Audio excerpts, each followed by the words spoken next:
little fun fact. Apparently OBS updated, and as I was attempting to start the stream, they had changed their organization method for game selection. And originally I just typed 999, and it would give me a bunch of games that had the number 9 in it, but like one of them would be Zero Escape, 9 hours, 9 person, 9 doors. That didn't work anymore. And not only did typing 999, we're typing 9 hours, 9 persons, or 9 doors. It's like the word 9 hours, or 9 persons. Didn't work. You had to spell out the word 9 to get that thing to appear. And I don't know why they've done this to me. Fuck me. Anyway. Welcome back, everybody, to 999. Context for everyone at home on YouTube, as they probably don't notice it because VODflens, I haven't been streaming or doing anything in the last 2 days. Because I got sick, and at first I thought like, oh shit, maybe I have the virus, I better go get it checked out. No, I don't have that, but I have something else right now. It's a thing, at least that's what I was diagnosed with, is costochondritis, which is an inflammation of cartilage that connects the ribs to the breastbone, causing pain of similar variety to that of a heart attack. So let's just say I have not had a good few days. I've been super weak, and even now I just started talking and my chest flared up again. Don't get this. I don't even know how you get this, but we're gonna try and see how this goes down. Probably shouldn't have this be our introductory game, like, but here we are. I have to be this might be a short stream because I'm already kind of regretting this decision because my chest is starting to hurt, even though I'm doped up to shit right now. Welcome to 999, where we'll at least get a door done. These kind of dolls are really kind of creepy, you know? It says something here. John?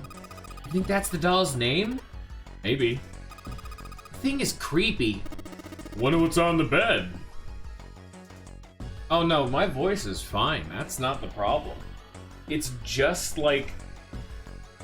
God, I don't know how to describe what I feel. I'm putting the heat pad. Nah, I don't need the heat pad. I would not know how to describe what this fucking feels like. It's like pressure on the inside of your chest that's a weird combination of something like the occasional flare of nausea. And when it first started happening, it was way more prevalent, but it felt like you had like an air bubble or mucus in your throat. But it was in your chest. It was some of the weirdest sensations I've ever felt in my life. And it hurt. And I honestly thought I was fucking dying at first. Even right now, I'm feeling it again. I'm like, oh god, is this what it feels like to be dying? Fuck, dude. Hey, don't do that. Hey, you see this guy? This is what happens. Hey, if you guys start getting weird pressure in your chest, go to the fucking hospital, please. If you guys start feeling weird shit, please go to the hospital. I thought I was actually having a heart attack, at least in the back of my mind. Hi, Ninja. Hey, I wonder what this thing is. It says kilogram on the display. You think maybe it's a scale? Did I not say ninja? Did I say gray? I don't know. An operating table. Think old operating tables look like this? No idea. Great. Medical mannequin with its guts showing. Ew. Gross. Hey Junpei, there's a slit in this thing's chest. Yep, sure is. There's something in there. Maybe we can get it out. Damn it. This stinking thing won't budge. Stuck. Guess we can't use force on this one, Yen. We need something small that can fit in a little hole. Do you guys see like a little slot on this dude's chest anywhere? Because I don't. Maybe we're talking about like the entirety of its front. I didn't read what he just said, but that's probably not important. Hey look, another potentially dangerous weapon that I'm astounding they're just giving us. A scalpel that's not rusty. Seems like it's put here for a reason, huh? Think it's telling us to cut something? Yeah, I do.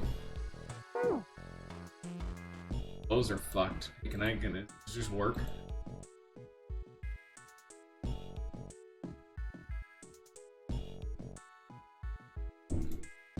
Well, a scalpel is something I would describe as thin. This is she got a boner. It's weird. Another medical mannequin? Oh, from the looks of this one's a chick. She has a name too. Lucy. Poor thing. Looks like Miss Lucy only has a head and left arm. Maybe we're supposed to gather all of her parts. Some kind of device attached to the bed. It's kilogram on the panel. It's a scale?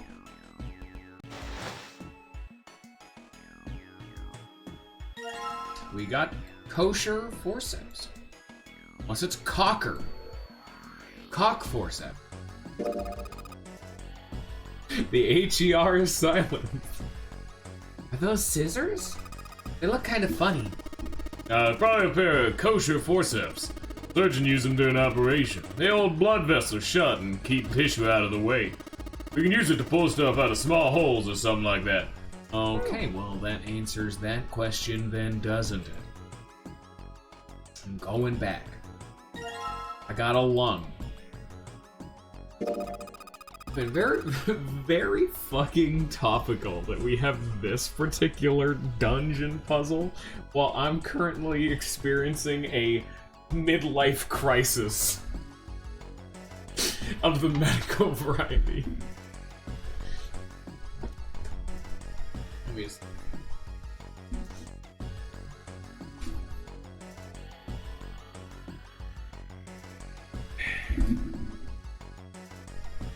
So we took the organ thingy out of the chest thingy. It's a lung, not an organ thingy. Huh? This part here on the back, it's all rubbery. Yeah, you're right. So it's a fake organ. Of course it'd be... Wait, what's I'm grabbing it for? Hey, it feels like there's something in here. Think we can cut through the rubber part? Fucking... Cutting this organ was a scalpel. Got an organ key. Not where I was expecting to find a piano, but alright. There's a key in the organ. A key, an internal organ. Okay. Where do we need to use a key? I don't know. We've only just started dicking around with this room. What's this thing? It's got those short little iron legs. Maybe it's a heater. Nothing inside. Or so. I don't... Yeah, I guess it's a torso. Ew, that's gross. This is the chest. It's a woman's chest. Oh, it's gone, but pretty hot. What kind of turns you on, Seven? You're a real creepo. Hey man, we don't kick shame around here. Maybe we're supposed to heat something like the guts to kill bacteria. 7, you weird fucker.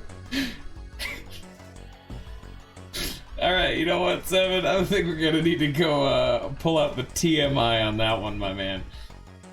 There's a boiling thingy over here. There's nothing in the lid or in the drawers. Whole bunch of bottles on the shelves. They all look like medicine. We've got labels, but they're all big medical words that I don't understand. All different kinds of medication. Hard to tell them apart. The drawer is empty. Oh, another thing about my condition is because I'm always aching, I'm tired way more often. This happened a lot when I started getting scoliosis and whenever I have bad days, but when you hurt a lot for a while, you have a tendency to get tired. Your body is just like, fuck this, and you just get tired. So I'm a sleepy boy. Drawer is empty. Yeah, nothing's there.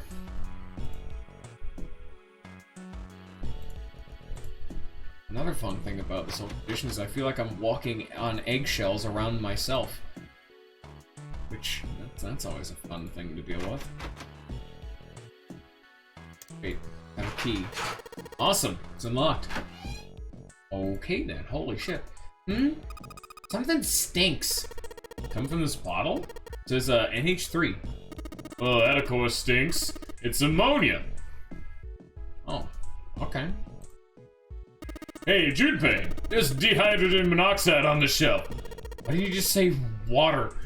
I'm astounded Junpei knows what that is. Like, I'm kind of astounded. What's this? Looks like a can with a spray nozzle. It says CO2. It's a can filled with carbon dioxide. 7's my favorite. Fucking knows what hydrogen monoxide is just to fuck with Junpei. Junpei, there's a bottle of iron powder on the shelf. How do you know it's iron? Label says Fe. Fe stands for iron, right? It actually stands for Fire Emblem. Iron Emblem. Hey, Junpei, you think there are any slugs on the ship? Huh? Well, if there are, I was thinking we could put salt on them. What she's pointing at? It says knackle. Salt, huh?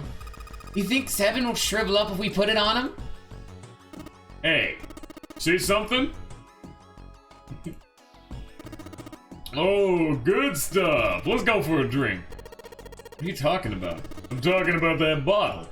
It says C2H50H, right? 508. It's ethanol. That's right. Also known as ethyl alcohol. It's pretty much what booze is made of. So, you're gonna drink it?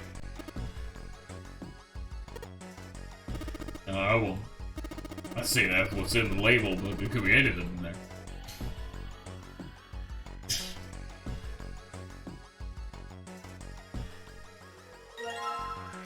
It's blue. Looks like there's something inside that bottle. Well, you start pouring some out into the cap. Reason why not? What's that? It's bright blue. You think it's alien blood? Where the hell did that come from? I think it is 7. I don't know. Some sort of special bath soap? What a boring guess. It's blue, so it's water. And this is blood. Looks like there's something inside that bottle. Why don't you try pouring something into the cap? See a reason why not. It's bright red. You think it's blood? Nah, blood's thicker than that. Then what is it? Beats me. Okay. Note on top of the table.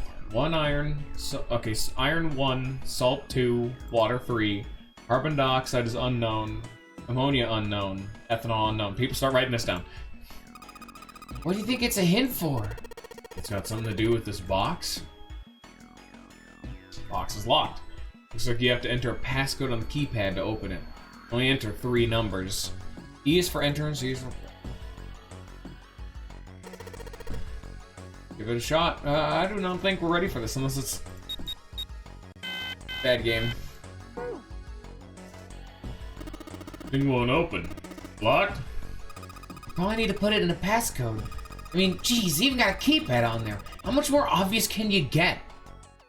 Only enter 3... No, no, don't make me enter the fucking passcode again.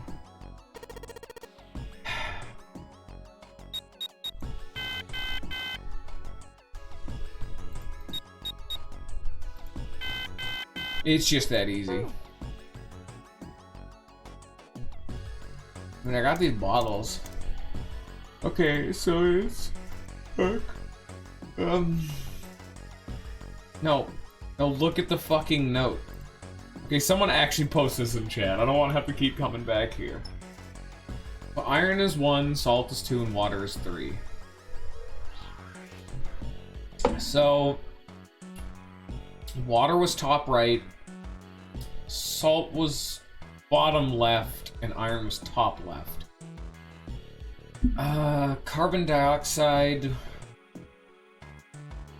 I think that was bottom right. Top middle was ammonia, bottom middle was ethanol. Maybe it represents a number. Okay, they're gonna give us a hint if we keep reading that. Canister of carbon dioxide on the shelf. The label says CO2. So, here, let me see. Water. H2O. So maybe it's the number of characters it has, but iron is iron powder. It says Phe. Why would that be a 1 then? Okay. Bottle of salt on the shelf. Shit, wait, which one's which? Wait, no, salt's 2. Ammonia. NH3. H2O must mean hot. H must mean hot, and O stands for orphans. H2O must be made of 2 hot orphans. 7. Is your head okay?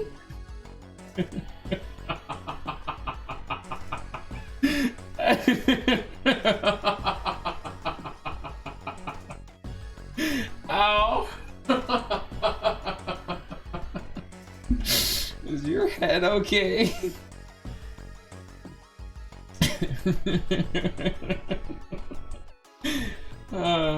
So I was gonna say H2O, so like maybe it's, well, it's not the number of characters they have, but like how would 2 and 0 or like, yeah, maybe it is the amount doesn't make sense because Fe is, oh you fucking bitch. All right, it is 1.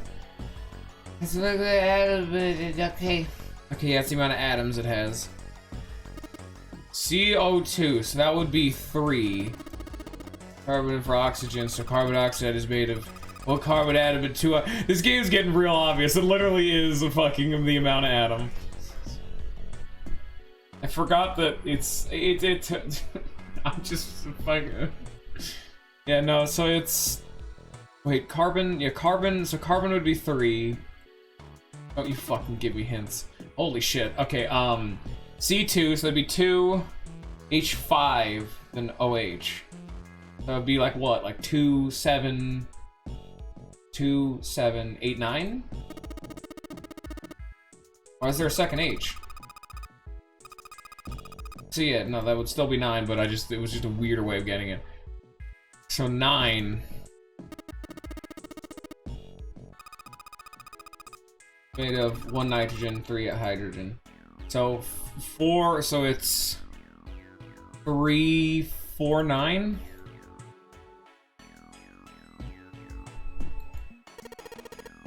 I don't like the game immediately gives you the hints. I was already on the fucking thing, then the game just outright fucking tells you that bitch. I didn't even get a chance. Got an arm. You wanna make any weird comments, Seven? It's the right arm of the body. Kinda creepy. Oh, dude, this is one of those, like, cheap-ass fake hearts.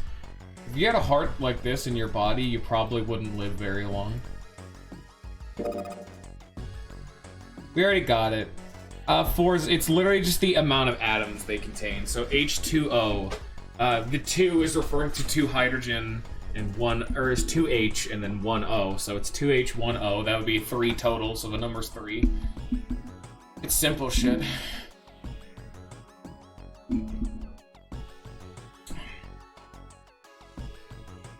Yeah, I'm glad that the game gives you that hint and they just outright tell you. I just wish they wouldn't tell you the second time you fucking click them. Because I was literally, like, I went through all the room, then I found the puzzle, then I was going through them again to, like, write it down, and they just told me the second time. I'm just saying, like, okay, I'm okay with the hints, but maybe, like, on the 3rd or 4th click, not the 2nd. A heart. This thing is super creepy. And good for the heart. Yeah, I don't think a heart should be outside your body. You think we should go back? Yeah, I think that's probably best. Clover nodded and left. Junpei was about to follow her when he realized that Seven wasn't following suit. Hey Seven, what's up? Oh, well, He looked up at Junpei distractedly and then back down to the brown bottle he held cupped in his large hands. What's that? Response, Seven tossed the bottle gently to Junpei. He caught it and twisted around to read the label. Ethylene diamine tartrate. EDT. It's tartric ethylene diamine. What kind of medicine is that? It's not medicine. I think it's an industrial strength detergent. Well, they have something like that here. Oh, probably to clean stuff. Clean what up? Fuck if I know. Damn. I kinda... Fuck. It's just dropping an F-bomb. Seven's the best character, because he don't give a shit. Still, it looks like it's cleaned my brain up. And we looked up from the bottle. You remember something? Seven nodded slowly and spoke. Well, I remember a story about EDT. It happened about 50 years ago. There was this factory somewhere in America making big ol' EDT crystals. They were making it to sell as industrial strength cleaner, like I told you before. But a year after the factory started up, something strange started happening with the crystals they were building. Water molecules started attaching themselves to the EDT crystals. This made them into a sort of mutation in the original crystals called a hydrate. Once a crystal turns into a hydrate, though, it's useless as a cleaner. The factory had to just dump the crystals. As a hydrate, they were useless. But it didn't end there. After that day, the same thing started happening to EDT fact. Oh, it's this shit again. Why is this route literally just conspiracy theories and lying? Why is this full route this shit?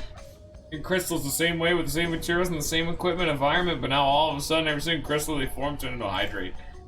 I mean, I like it. It's just weird that in the first route we went through, it was like actual mystery, genuine intrigue, and like more realistic shit. And this one is a combination of June's trying to fuck us as hard as possible and science, but like magic science. And also the fact that I'm 90% sure half of these stories are just lies even in universe.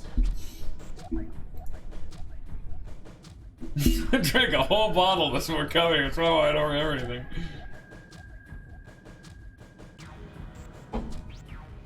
I'm trying to fuck. Even in EDT research done years before, they'd never seen a hydrate. They never gotten a hydrate. But after it happened the first factory, it just spread. it was like, man, how do you say it? The molecules were communicating with one another, transmitting information in a way humans couldn't perceive. Even Junpei's like there's a theme here. This phenomena spreads throughout the world, right? Junpei looked up at Seven with half a smirk. Seven stared at him, dumbfounded. Yeah, that's it, exactly. But how do you know? I heard another story kind of like that one. When? In the freezer. What, in the freezer? Junpei told Seven the story he'd heard from June in the freezer in the kitchen.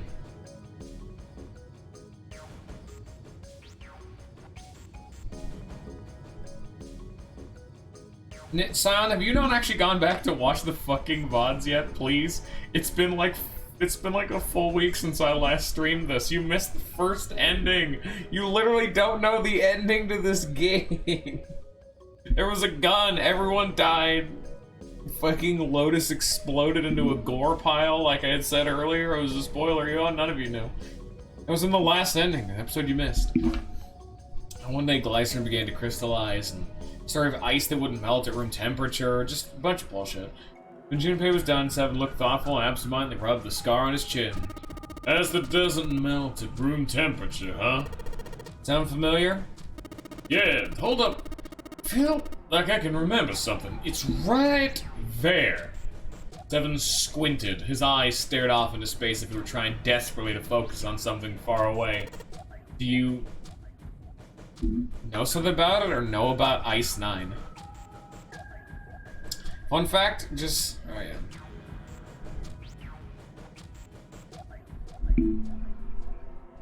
Ice 9. You know about Ice 9? Ice 9. Ice 9, Ice 9. Ice, ice, ice. Suddenly Seven's eyes shot open. That's it! I remember now! That woman, she's on this boat! That woman? Alice! Who's Alice? Come on, the woman who won't melt to room temperature! Huh? Came clear to Seven that Junpei had no idea what he was talking about. He ran his hand across his face and took a deep breath. You know the Titanic sank April 15th, 1912, right? Yeah, more than 1,500 people died. Worst maritime accident in history. What about it? Did you hear about the boat that was sent to collect the dead bodies? I think it was the RMS Carpathia, right? Oh, fucking Junpei just knows that shit. The cruise liner, just like the Titanic. Oh, that was the ship that picked up the survivors. The ship that collected the dead bodies was the CS McKay Bennett. McKay Bennett showed up on April 17, 2 days after the accident. Set out from Halifax port in Canada, and recovered 306 bodies.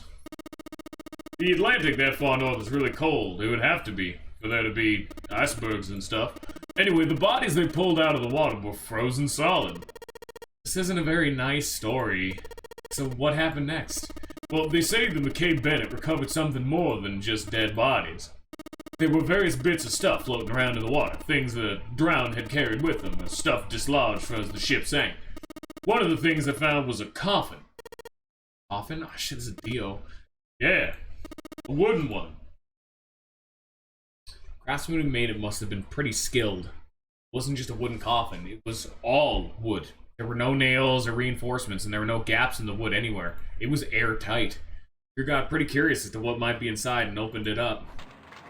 It had a wedge and a hammer it opened. It was so well made. Inside, found a woman. I guess you'd say, found the dead body of a woman. Her hair was thick and black, and her skin was deep brown and didn't show any signs of age or decomposition. They say that she looked gorgeous, like a goddess. She was obviously dead, but everyone who looked at her said she just looked like she was sleeping. Her skin was so lifelike that she looked like she might wake up at any minute. She didn't, though. Like the rest of the bodies they found, she was frozen solid. Eventually, the McKay Bennett finished the search and returned to Halifax. The 306 bodies were unloaded and taken ashore. However, it was warm enough that they began to melt. They say that the stink was horrible. One body that didn't fall. The girl in the coffin. That's right. Everybody thought for sure that she'd melt and start to rot like the rest of them eventually. But weeks passed and nothing happened. And a month had passed, and another, and then it was summer, and she was still frozen solid. After a while, people started to say she was some sort of miracle. Rumors about the girl started to spread, and people came to visit Halifax from all over. After a while, people started to call her All Ice. Alice. Of course, those rumors didn't last long. Why? Well, she up and disappeared. One day Alice was there, next day she wasn't.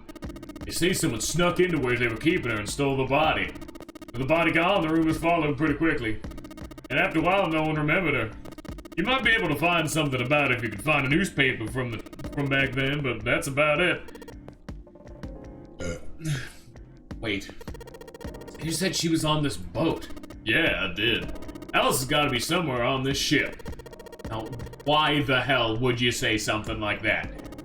I don't know. And just what is it that you know? What happened to Alice after she was stolen? Junpei gulped. Alright, tell me. What happened to Alice? Seven nodded slowly and took on the look of a man recalling something long buried. Well, around that time, the word was that there was a thriving black market in New York. I mean, I'm sure there still is, but this was special. All millionaires from all over the world. I've heard that Alice went up for auction there. The person who won the auction was Lord Dashiell Gourdain. You heard the name before, right? Sir Gourdain. Is he the guy who bought the gigantic Titanic sister ship? Yeah, that's him. Although I guess he hadn't done that yet. What do you mean? Gourdain bought Alice in 1912. Then 4 years later, in 1916, he bought the gigantic. Hid Alice somewhere on the gigantic. But nobody knows where. He died in 1931, and apparently he died without ever telling anyone where Alice was hidden.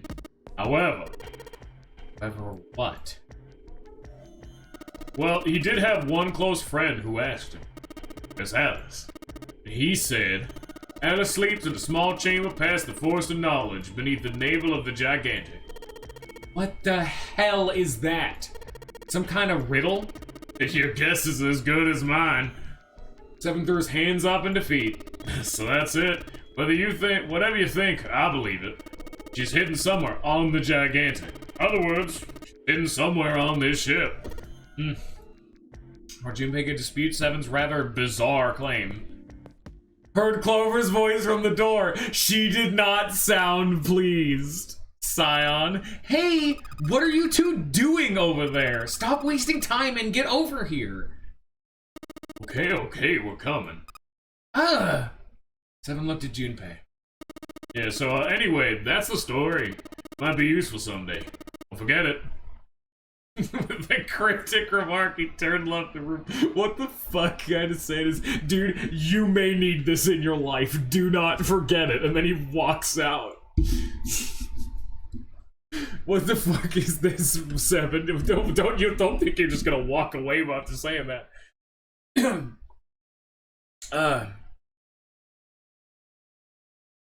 Junpei was left behind to ponder what he'd just heard.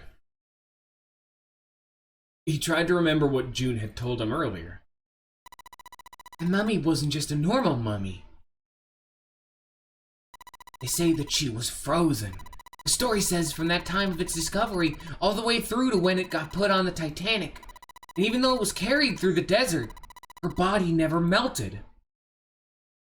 That Egyptian priestess Alice? The water in her body become Ice 9?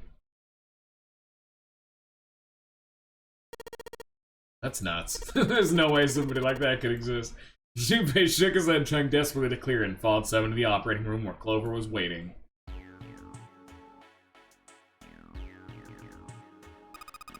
Junpei, where are you going? That's the door we came through. The only thing out there is the numbered door. I'm pretty sure I don't need to tell you that the number door is a one-way deal. So, You're saying there's no... Junpei, I know I'm just clicking shit, but it makes you seem like such a dumbass. Pythagorum. The Pythagoreus. Can I leave? Locked butt. It's a locked butt? Shit. You good, my dude? Apparently, his name is John. Hi, John. I don't fucking have the key. Oh fuck, I still have the key. Normally those are just fucking consumed. God damn it, game. Okay, I at least have a precedent for that normally not working. Hey, fuck you, Scion. And the key's gone now, so there it goes. I think hanging your coat here, there's a bunch of hooks. Hello. Let's see if... Huh. Piece of paper. What's this? Is this some kind of medical record? It's been added to the file screen. Ooh, what do we got going on here? What we got, homeboy? Shit. Medical record. Alright, boys, take notes.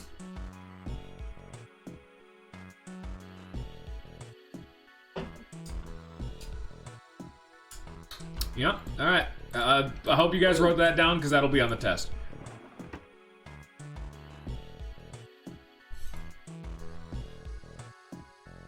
Or the way out. what's this? A light switch. Doesn't seem to be working. Locked. Won't even budge. Think this is the exit? Yeah, that would explain it. Also would explain why my key fucking disappeared. Alright. I found a beaker. Okay. There are 4 different lights, each one a different color. White, red, blue, and purple. You can react to something and the lights light up. Ooh, shit, I got an idea. Dump some shit in there. Yeah, the blue light turned on. I heard a noise. It sounded like something unlocking. Okay. But unlocked. Oh, hello there, my son. Oh, my child, I found him. My boy, you've grown so big and strong. Look at you. That's the left foot of the mannequin. You think I'm better? What? You think my legs are skinnier? What the fuck? Is your head okay? Let's see. Doctors and nurses probably washed their hands here before an operation. Nothing suspicious here. Is her head okay? What the fuck, Clover? Red liquid. Blam. The red light's on now. I think I heard another noise. Now I'm just gonna mix them together and ruin the whole fucking thing. I get it. Combine the red liquid and the blue liquid to make purple. Dude, purple is such a pretty color. Good job, Junpei. Purple light came on and I heard it unlock. Sure, it's unlocked. The locker with the purple plate has got to be unlocked. Alright, okay, redundancy. I now have purple liquid. Don't I?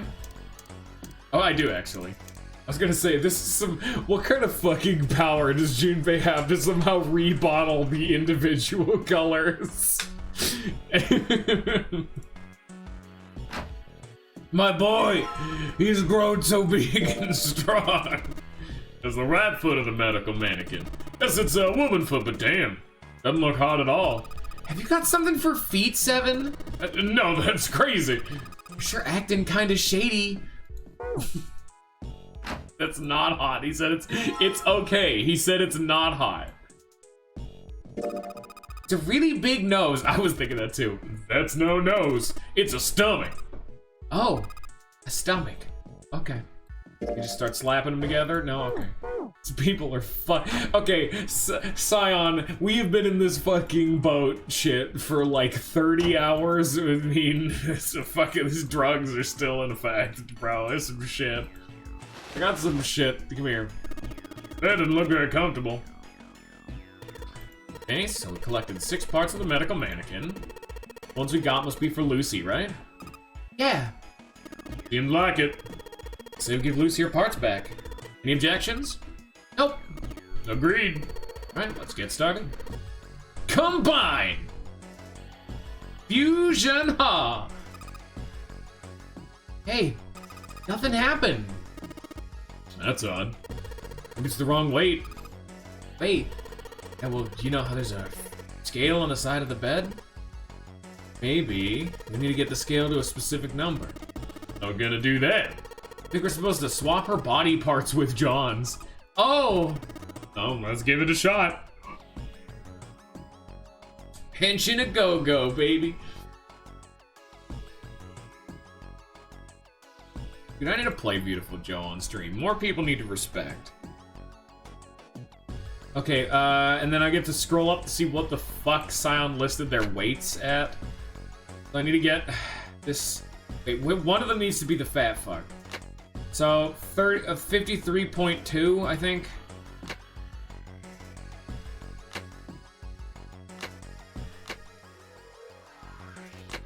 Maybe it does literally just go in order, so let's just try fucking with it. Actually close. It's just that easy, baby.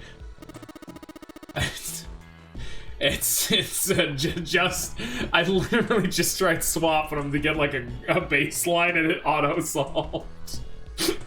I didn't even start the puzzle. Hey, Junpei, I just heard something. Came from John's operating table. We better check it out. Fucking garbage game, man. Don't step to me, boy. Huh? Lid on the scale. Hey, it opened. Oh, I get it. Must open because we matched John's weight to what's on the chart. Ding, ding, ding. There's our dick. There's a mark engraved on this key. I think it's the Jupiter symbol. Okay, well, bye. Fuck this shit, I'm out. Hey, yeah, fuck this shit, I'm out. Yeehaw! Hey, hold on. Junpei stopped about to put the key into the doorknob. What's up? Where's Clover? Huh? Junpei turned around. Clover was nowhere to be seen. God damn it, where the hell did she go? Okay, just hold on a minute, I'll go get her. Sure thing. Junpei left Seven at the door and headed back to the operating room. He found her standing next to the operating table. She was staring at the mannequin. Hey, Clover, what's wrong? Come on, let's get out of here. Didn't respond. She'd been standing up and breathing. Junpei might have thought she were dead. What are you doing? Want to come back here and say goodbye to John? The best joke was an attempt to lighten the mood. Clover didn't laugh. Stalked still and said nothing. Hey, Clover, can you hear me? Was it something he said, or perhaps it was something else? Suddenly her mouth opened and she whispered in a dry, dead voice. My brother might be dead. Huh? That's why we couldn't find him. He's dead. What's gonna be next? Suddenly the operating room felt very, very cold. What are you talking about? What's wrong with you? He gave her a small shake, but she still didn't respond. The silence grew heavier. Junpei, what do you want to do? Tell Clover they need to leave, or give her the 4-leaf clover.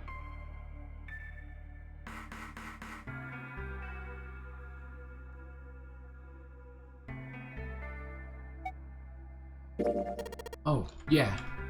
Didn't know why, but suddenly Junpei remembered something he'd been given earlier. He reached into his pocket and dug it out. A 4-leaf clover. Santa had given it to him in the second class room. So as you guys can see, there's a bunch of decisions that are actually mattering on this path. Like, if we hadn't heard about June's story in the freezer, we wouldn't have had the name, the name Ice 9, which is the thing that jogs Seven's memory. And then if we hadn't accepted the clover from Santa, we wouldn't have it to give to her. Not necessarily saying these are the correct decisions, but they're decisions we wouldn't have. So decisions do matter in this game. These are just two of the most obvious matters that are very clearly tieable to one another.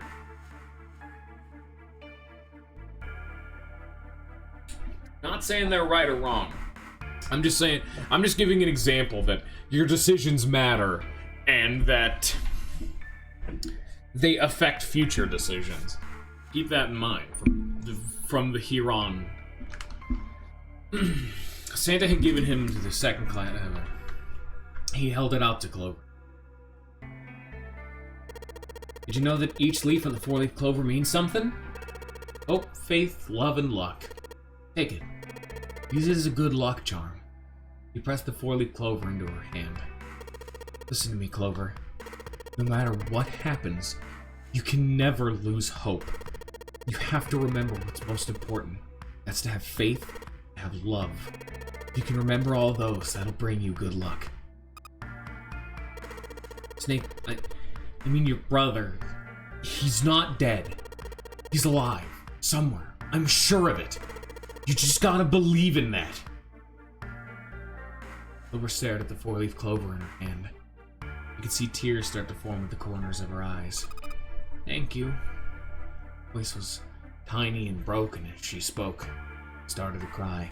She tried to hide her tears by looking at the floor, but it did little good. She wiped away tears with the baggy arms of her jacket, but quickly took her place. For how she tried, she couldn't stop crying. Tears made small, wet circles on the floor. Thank you. She said it again. She looked up at Junpei and seemed to choke down the last of her grief. She did her best to smile.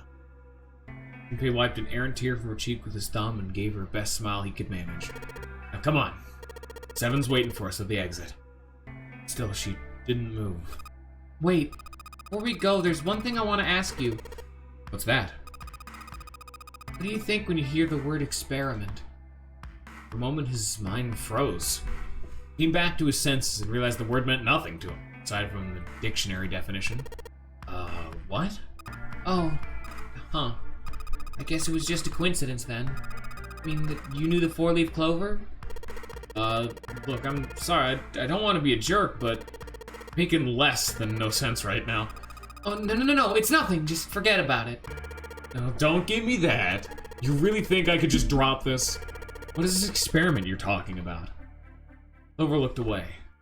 Four-leaf clover was still in her hand. She stared at it for a long moment and then finally spoke. You promise you won't tell anyone? Cross my heart. Really? Really. I can trust you with, right? Of course you can. Clover slipped the four-leaf clover into her pocket. Her eyes still red from crying, she looked up at Junpei. Okay, then I'll tell you. I'll tell you what happened on the ship 9 years ago. Wait. On this ship? Yeah, this ship. He was entirely lost. He had 1,000 questions, but it was probably best, he thought, to save them until Clover had finished. It was an experiment to test some sort of psychic thing. Something about communication through these fields you can't see. Fields you can't see? You'd heard something like this before. Clover nodded. Yeah, think about this. She pointed at the operating table. Atop it was somewhat mismatched medical mannequin whose parts had been swapped with another mannequin. This is John, right? But is he really John? All Junpei could think was she's finally completely lost it. This isn't like Lock Socks or the ship of Theseus. Junpei grew even more confused. Just be patient, Lollifan. Okay, I'll just at least say, yeah, the theme is really strong because of the decisions you guys have made. You do realize we could have picked any combination of doors? We somehow happened to pick the combination that has every single one of these back to back to back to back to back to back to back. I'm sorry, Lollifan, but that's just the decisions. That's just how it happens sometimes. You never heard of either of those things, although they sounded smart. You don't know? You haven't heard of the paradoxes? Junpei shook his head. Clover laughed. Okay, well, pay attention then. This is how lock socks work. Let's say if I've got a pair of socks. They're my favorite socks. One of them gets a hole in it. What would you do if this was your sock, Junpei? Patch it up or throw it away. I don't even know what that means, Ninja, so good job. Apparently you're talking to Junpei, Ninja, but so good job, I still don't know what it is. Now you got the whole squad confused.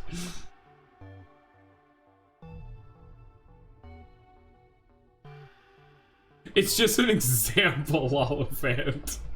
These are your favorite socks, dude. These are your lucky socks. You wear them around the house all day. Or, you know what, just say pants. These pants are great. They fit fantastic. They made your ass look gorgeous. They're so comfy, and they're business casual, so you can wear them at work. Patch it up. Well, I guess I'd patch it up. Get some cloth and close up the hole. What if another hole opens? I'd add another patch, I suppose. What if another hole opened after that? Another patch, I guess. Let's say you just keep adding new patches until eventually the original cloth of the sock is totally gone. Once you get to that point, can you really say they're the same socks that you started with? That's tough. Junpei crossed his arms. So that's lock socks things, right? Yeah, the ship of Theseus is a lot like it. The ship of Theseus, if you keep fixing the damaged part of the ship, eventually it ends up with none of the parts it started with. Really say that the ship is the ship of Theseus that you started with. And then what if you took all the old parts in the first ship, build another one somewhere else? Then which ship is the real ship of Theseus? One you're paired or the one you built with all the original parts? Interesting question. Clover could see Junpei was intrigued. Hey, think it's the same? What's the same? These guys. Is this John, or is it Lucy now? Junpei looked at the operating table again. A mannequin full of body parts from a different body. Clover had been right. It was just like Lock's sock and the ship of Theseus. Part of the body that holds a person's identity is the head. Of course, for many hundreds of years, conventional wisdom has held that a man's identity resided in the heart or any number of internal organs. John's head and heart were both his. But apart from that, and a single arm, the rest of his body had once been Lucy's. That mannequin really John? We're just like these mannequins. She looked at Junpei again. Think about it. And the cells of our body change every day. Old ones die and new ones are born. Maybe part of my arm is made of stuff from a fish I ate once. Maybe part of your right side is made of a cow you ate. If you take it a little further, those cow and fishes are made up from something else too, right? That's how we're all connected. The fields that can't be seen with the naked eye. Silence was broken by Seven. Hey, what the hell's taking you two so long? Seven's head appeared in the doorway. He was not happy. How long are you gonna make me wait? You don't have time to screw around. Junpei and Clover looked at each other. Clover looked at fucking Scion. That is always the case. Can y'all hurry it up? Scion, I told you not to look at the walkthrough. Come on, bro. It is very obvious. It's clearly meant to be a oh, fuck. I meant to be a reversal of what happened not too long ago. It's a joke, Scion. Yeah, it's just the timing that makes it. But she had to tell him she didn't want to tell him in front of Seven. Seven seemed to catch on. Oh, what were you two doing? Was this some sort of secret meeting? No, it wasn't. You're just playing with the mannequins. Uh-huh. Let's go, Junpei. Went a little bit too fast to be entirely innocent. Clover headed toward the exit. Seven stared after her, then turned to Junpei with an amused expression. Playing with mannequins, huh? Know you were into that kind of thing, Junpei. You're a dick. Junpei dashed past him and traced Clover's path out the door. And he bought it.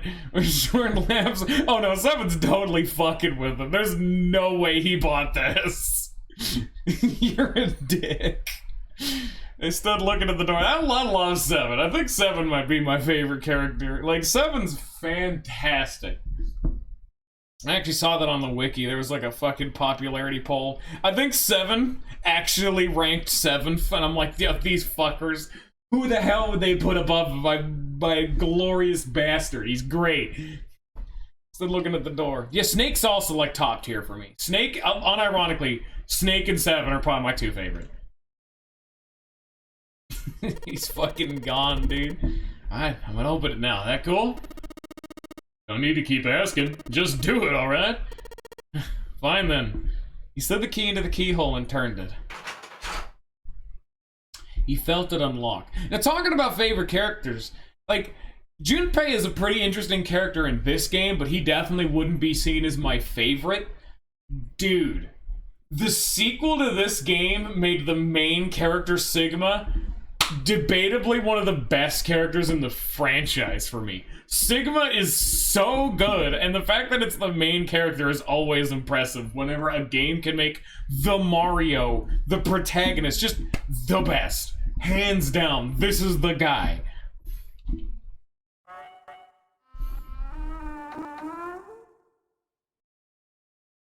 The door opened with a soft, melancholy creak. Beyond it lay a simple white hallway. There was no fanfare or confetti. Obviously, there was no one there to applaud them.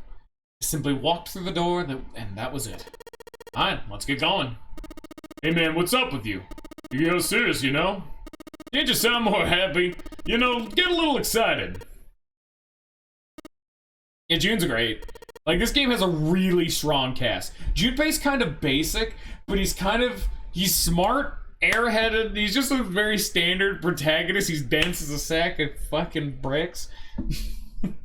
But he's just nice. He's like the Lord from Fire Emblem. He's just basic, but that's okay. Not really. Junpei turned away from Seven and took a first step down the simple white hallway. My brother might be dead. Oh, he's very snarky. That's fair. I'm gonna be next. Clover had told him only a few minutes before that her brother was probably dead, and she was likely to follow him. How could he pretend to be happy after hearing something like that? what's every character? We have Ace. Oh fuck, dude. Snake exploded. We have Santa. We don't know much about Santa, frankly, other than the fact that he's kind of just blunt. He's blunt he's about as edged as a sledgehammer. We have and he's a stockbroker who's 4. Clover's just sad. She's like a cheery girl, but she's having a lot of trauma right now and can't really be like a character yet. We have Junpei, snarky as fuck protagonist. We have June, weirdly thirsty. Like, I was not expecting June to be just the thirstiest fucking person in the game. Yeah, Clover's a lot going on. June's also is honestly like a bit more dirty-minded than you'd expect and likes to tease, which is not what I was expecting. Because usually she's sick and is like collapsed or some garbage, or is barely talking. Then we have Seven. Seven's great. Seven's just a big loudmouth, kind of an oaf, but he's lovable and he's great. Lotus is a bitch, but she's at least pragmatic. And then we have 9. He fucking exploded, dude. Oh, it took them around several corners, past several doors, but they were all locked. Tell last, there's a lot of footsteps. The final door was hidden in a corner of the hall. Ah, fuck. Junpei grabbed the handle. As he made to push it open, a voice stopped him. The voice came from behind him and belonged to neither Seven nor Clover. Jumpy! He spun around. He saw someone running toward him from the other end of the hallway. There were 3 people coming toward Junpei and his companions. Santa, Lotus, and June! They pulled up short in front of Junpei, breathing hard. Whoa! What the hell's this? What are you doing here? What? But we didn't... Before he could finish, Clover spoke. Hey guys, can you come take a look at this? She was standing near the end of the small hallway that branched off to the right. The rest of them ran over to her, curious as to what she'd found. There was something on the wall at the end of the hallway. A map of the ship's interior. It said C deck in the upper left corner. Those are the assumed map of the floor they were on. Door 7 and door 8. Map confirmed they already knew. Both doors eventually led to the hallway where they had found themselves. In fact... Yeah, isn't that what I said? We aren't going to be split up permanently till we find door 9. Might get separated for a little while, but we'll see each other again. Otherwise, we won't be able to open door 9. That's how the Nonary game works. Junpei looked at the map of the ship's interior again. As he looked more closely, his surprise and excitement gave way to weariness. One by one, the others saw what he'd seen. He moved as one for the door. Pulled the map of the ship's interior off the wall and put it in his pocket and followed the others. 6 of them stood in front of the door, arrayed in a semicircle. Santa stepped forward, took hold of the door, and spoke without looking back at the other 5. Ready? I'm gonna open it!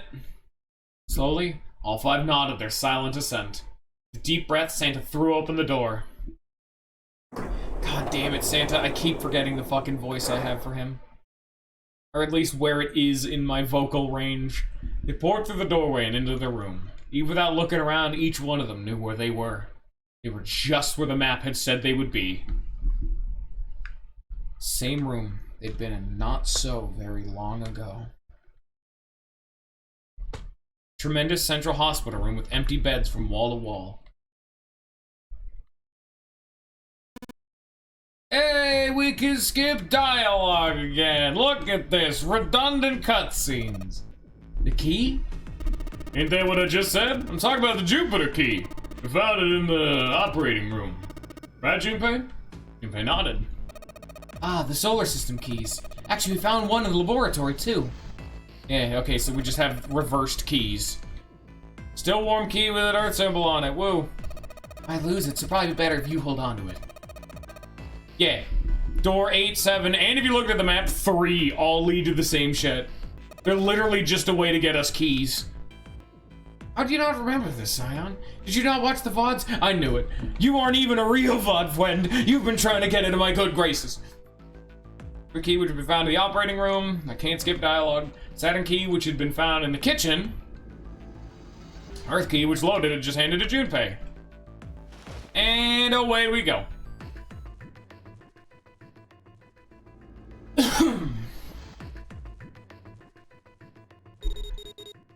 Oh yeah, they're going through door 3. And then while they're doing that, we're taking a nice big lap around to see where everything is. I don't believe that one matters. That one's literally just a knowledge check and just how much of a dumbass Junpei is.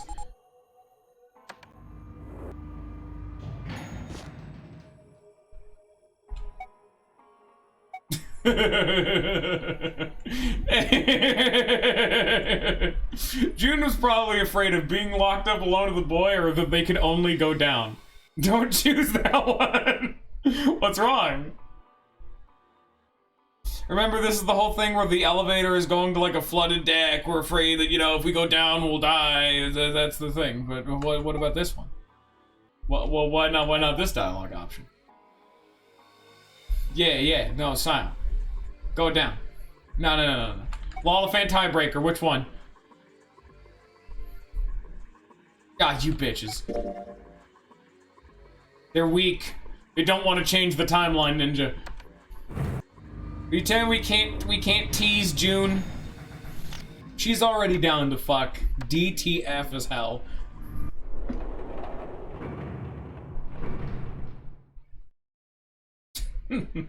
I don't think it matters. I was just making you guys think that it might have. I'm not actually sure, though. Welcome to questions that 100% won't matter. I'm not telling you shit, for that one at least. I don't think it matters, but... yeah, some of the more incidental questions don't matter as much. Oh yeah, Snake exploded, by the way. He's literally a pile of fucking gore on the ground. Hi, Snake.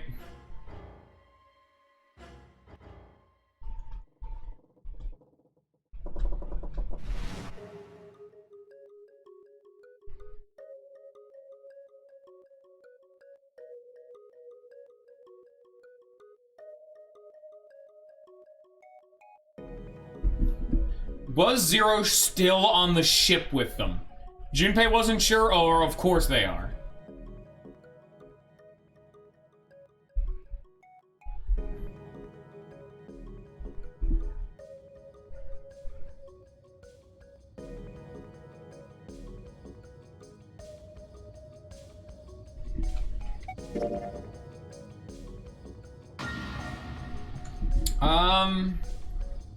Clover, I think she's saying that one of us, like, I think Clover is saying that one of us is Zero. I think Clover's saying one of us is a dirty fucking traitor. That's possible or that's crazy.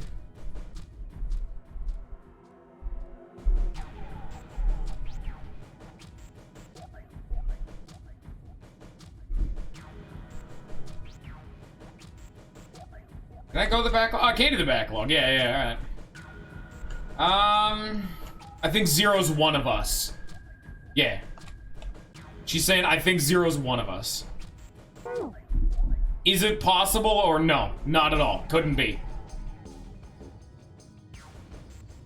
That's possible, yeah.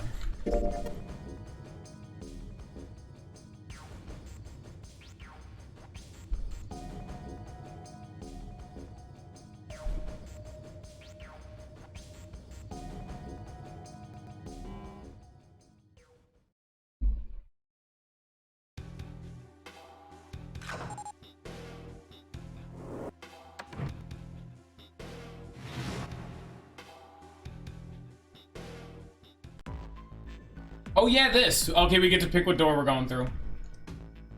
How long have I been streaming? An hour. Alright, I got time.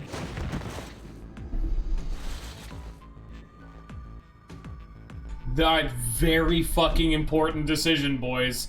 What door? The final door choice. Which door do we go through?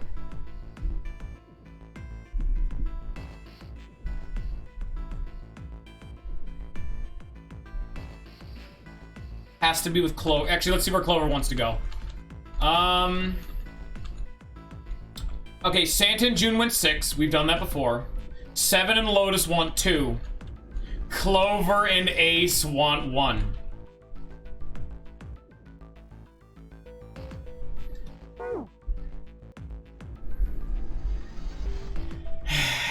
You want door 1? Okay.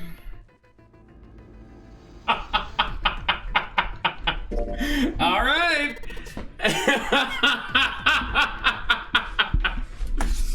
My choice is door 1.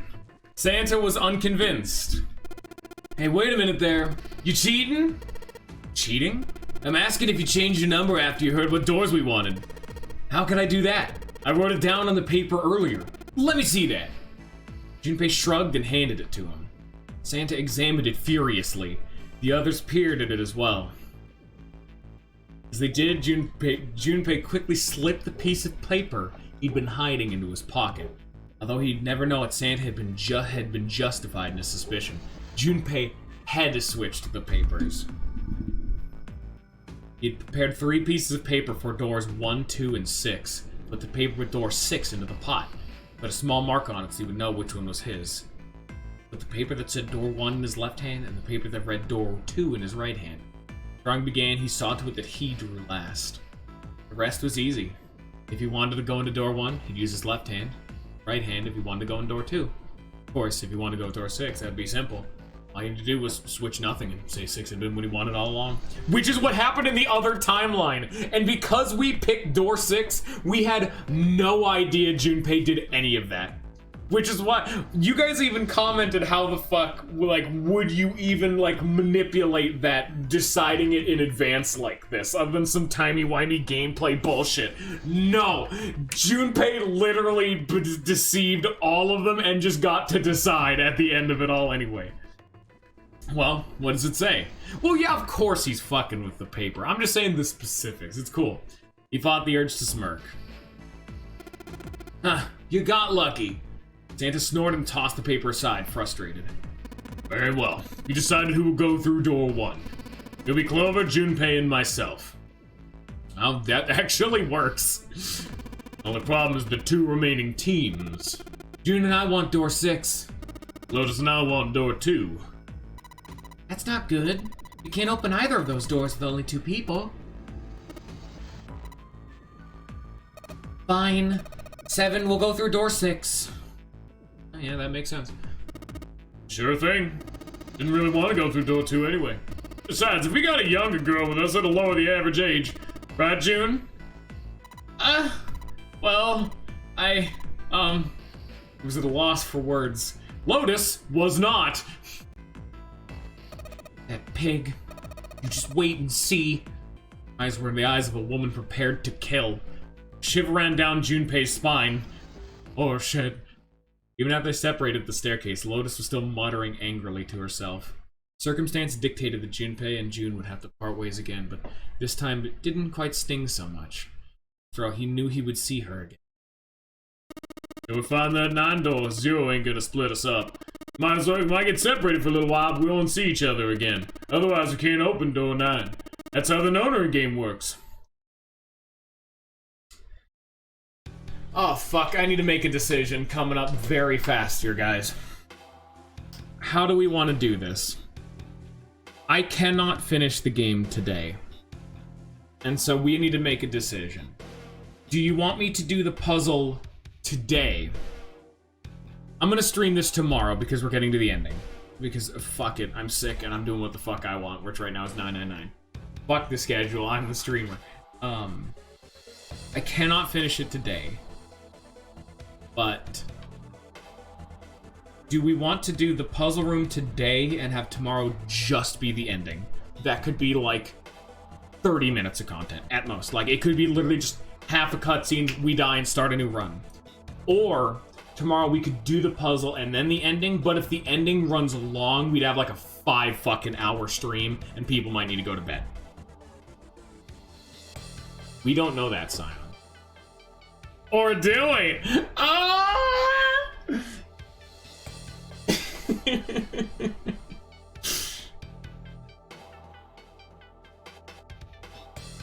I know, right? Someone's playing the actual main way to play this fucking video game.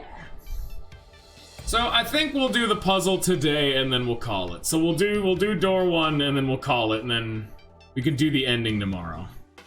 I feel that would work better for us. I think that's just a better methodology.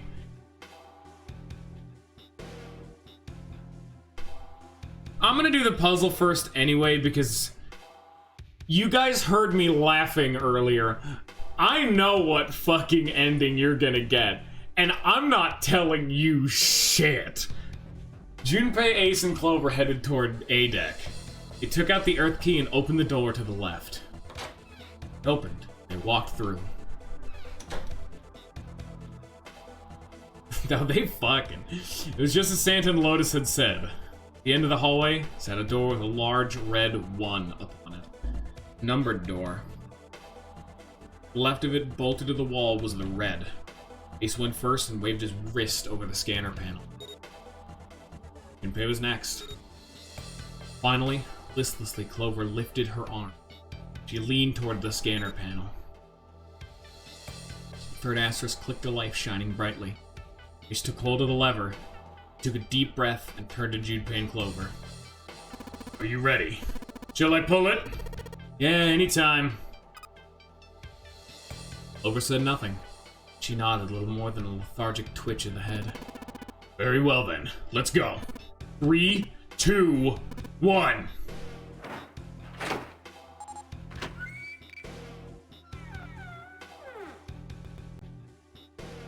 The door opened. They stumbled into the room. Frantically, Junpei scanned the room.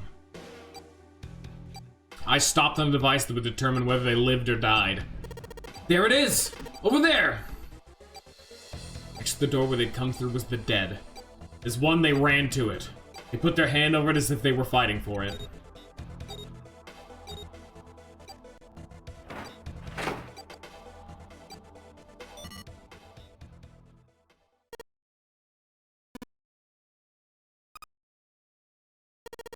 Stopped. Yes, it did. Junpei could feel his heart pounding against the inside of his ribs. Ace and Clover were breathing hard and fast. The third time they'd been through the process, but had yet to grow accustomed to it. Not that Junpei wanted to.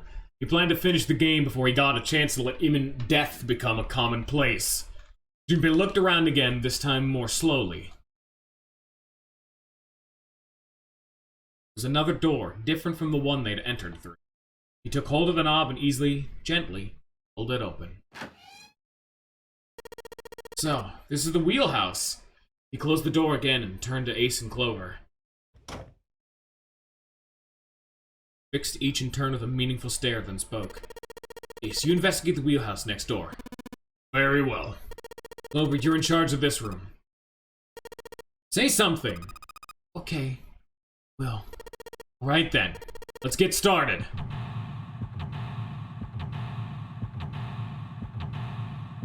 Is there something wrong with this? Oh yeah, that would make more sense. God damn, this dude over here busting out the facts. I mean, we've already done most of the playthrough like this. They look fine. The only thing wrong with it is the fact that there's, like, slight... Actually, no, most of the sprites actually look pretty damn fine. One thing I noticed there really being a problem is a weird static error on loading screens, but that's pretty uncommon. To be fair, every game has their own specific settings. Yeah, I'll look into it. Shelve their lines with books. Let's see what's in the blue one. There's something written on it. Chip's log. Huh. Chip's log, huh? New material. Okay, great. Guess we get to do this now. Oh, fantastic. No, thank you. Hello there, sexy. Oh, open the thing. Chip's log found in the chart room. Following is written on the last page. We leave soon for a new journey across the sea. After leaving port, we're headed south and west. We turned southwest to steer around the continent, then proceeded northwest. We made port, then changed our heading to east for a time. We are now heading due north. Soon we will dock in the United Kingdom, the homeland of this vessel. Take note of that, because I'm not going to. People need to do my job for me. Hey, Clover, you ever write letters? Okay. Hello there. Map looks weird. What is it? That's a map of the world, but with the Atlantic Ocean in the middle. It looks weird because you're not used to seeing it that way. This looks like a pretty damn standard map, actually. But, alright, I guess. I mean, maybe I'm weird, but almost every map I've seen looks like this. Oh, maybe it's because they live in fucking Japan. Maybe they'd be dead center and that would look weird. I don't know. This is like Europe and Africa and shit. I don't know, man. That's always in the dead-ass center. Hello there. Ooh. Oh, that is... Oh, it's fucked now. Great. Thank you, 3D Space. I think this is a nautical chart. There's a line on it here. I think the line is the route the ship is supposed to take. These dots all over the map. Those are probably ports, like for a boat to stop at. It looks like the lines connect the dots. Okay. Light. I'm like a wilted flower. Going to Brazil. Chair. A chair. Talking much? It's understandable. She's been through a lot. It's more surprising that she's still together enough to talk at all. Junpei, are you trying to open that door? Forget it. It's pointless. I tried it earlier. Won't open. That is bolted to the wall here.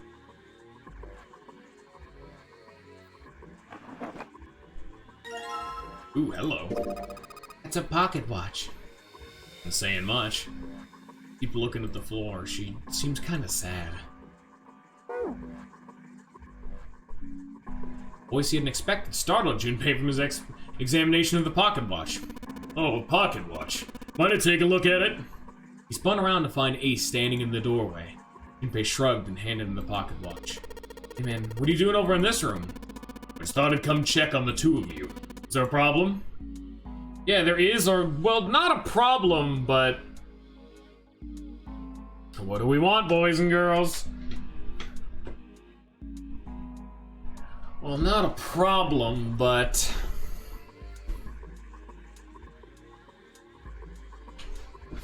Fucking headset, give me a sec. My headset is... Okie dokie.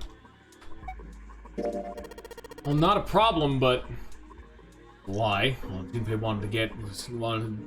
wanted was to get rid of Ace. He'd sent Ace to the wheelhouse at the beginning for a reason. There was something he meant to ask Clover, and he meant to ask her in private.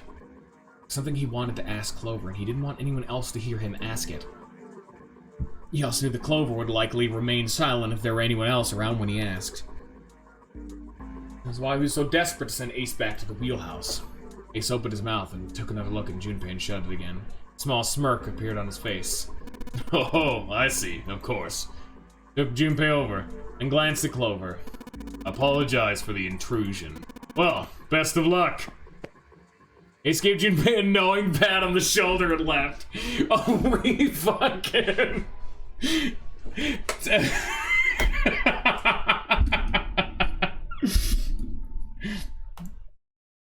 Junpei let out a sigh and brushed a few drops of sweat from his forehead. He turned around and found himself looking straight into Clover's eyes. She heard what Ace had said. She regarded Junpei with caution. What was that about? He was clearly suspicious, and with good reason. His eyes widened, he held up his hand in a gesture of innocence. Oh, no, it's not like that. What's it like then? I just wanted to hear how the rest of that story. Didn't get a chance to ask you about it until now. What story? About the experiment. Remember the one you started to tell me in the operating room? I said something about an experiment that happened 9 years ago. Clover bit her lip. She stared down at the floor for several long moments, and when she spoke, it was barely audible. Sorry, but I don't want to talk about that right now. I'm not in the mood, okay? Understand, right? I just keep thinking about my brother. I can't stop. I mean, who would do something like that? To my brother! Can't forgive them. I'm not gonna let them get away with it. They're gonna pay for it, I promise. So... Shoulders were shaking. Drops of blood had sprung up on... Yes, we did, Scion. In the first ending we got. That you didn't fucking watch! Drops of blood had sprung up on her lips where she was biting them. She wiped it off and looked up at Junpei, her eyes fierce and angry. Junpei? Who do you think did it? Her voice was cold and scarcely above a whisper. They gulped. Well, if what Seven was right, then there would have to be at least 2 of them. You need at least 3 people to open the number door, and if you subtract Snake, then that means there were at least 2 other people. You're right. So what does that mean? Well, if we just look at the bracelet number, we should be able to figure it out. Who could have opened door 3 with Snake? Really, who and who, or who and who? You mean it could have been 4 people? Well, technically it's possible. I don't know. That doesn't seem very likely. Why? I'll tell you later. Why don't we just assume it was only 2 other people for now? Okay, got it. Let's do that then. And who do you think it could be? Junpei crossed his arms and thought. Snake's bracelet number was 2. Which 2 bracelet numbers added to 2 would give the digital root of 3. Oh, we're giving all of them, baby, other than us. I mean, clearly I did it, but... Alright, son, get some math, boys. There's multiple answers here. And Sion, you will not receive a bone because you skipped the first ending! I'm not telling you anything we got in that ending. I thought it was like a bit at first. I know Vodfwens is kind of annoying, but like, it's a big part of this plot. Ace and Lotus or 7 and Lotus? Anyone else want to chime in? Any got any other ideas? Santa and Lotus. Which 2 bracelets? You're starting at 2, and you need to get to 3. Digital root shit.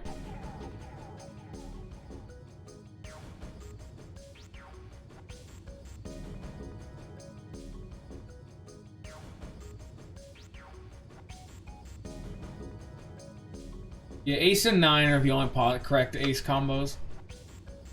Yeah. They're technically possible answers, even if they're wrong answers. Pretty much, yeah, Lilithant. You need to get the number to finally be 3. We need to find out who the fuck murdered... We're trying to, like, figure that out. Who would have murdered Snake?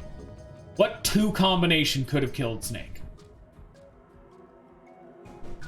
God damn it.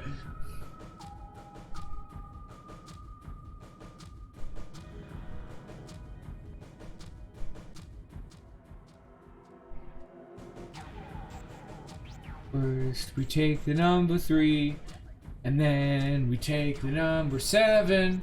We combine 3 and 7 together to get 10, and then you add a 2, and that makes it 12. And then the 12, 2 plus 1 is 3. You did it! I'm so proud of you. Would be Santa and 7? Santa's 3. It's fucking San in Japanese. Each ni san. B? Were Santa and 7 the killers? What's wrong? Clover looked at Junpei. He looked back at her. There's no point in hiding it. He told her his conclusion. That's what I thought. She looked less surprised than he'd expected. Santa and 7. If it was 2 people, that's the only combination that would work. Hey, wait a minute, Don't you think it's a little too early to be jumping to conclusions?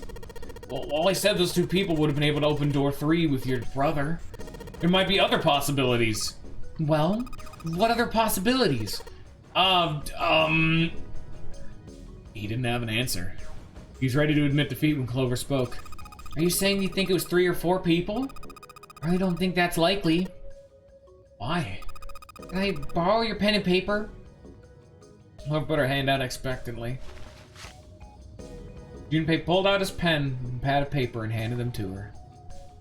She opened the notebook and wrote down several simple addition problems. Eventually, she had 8, which proved it is the root of 3.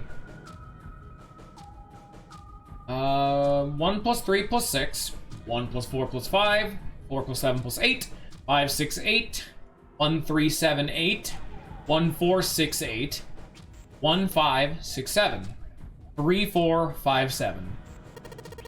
What's this? These are the combinations for 3 or 4 people.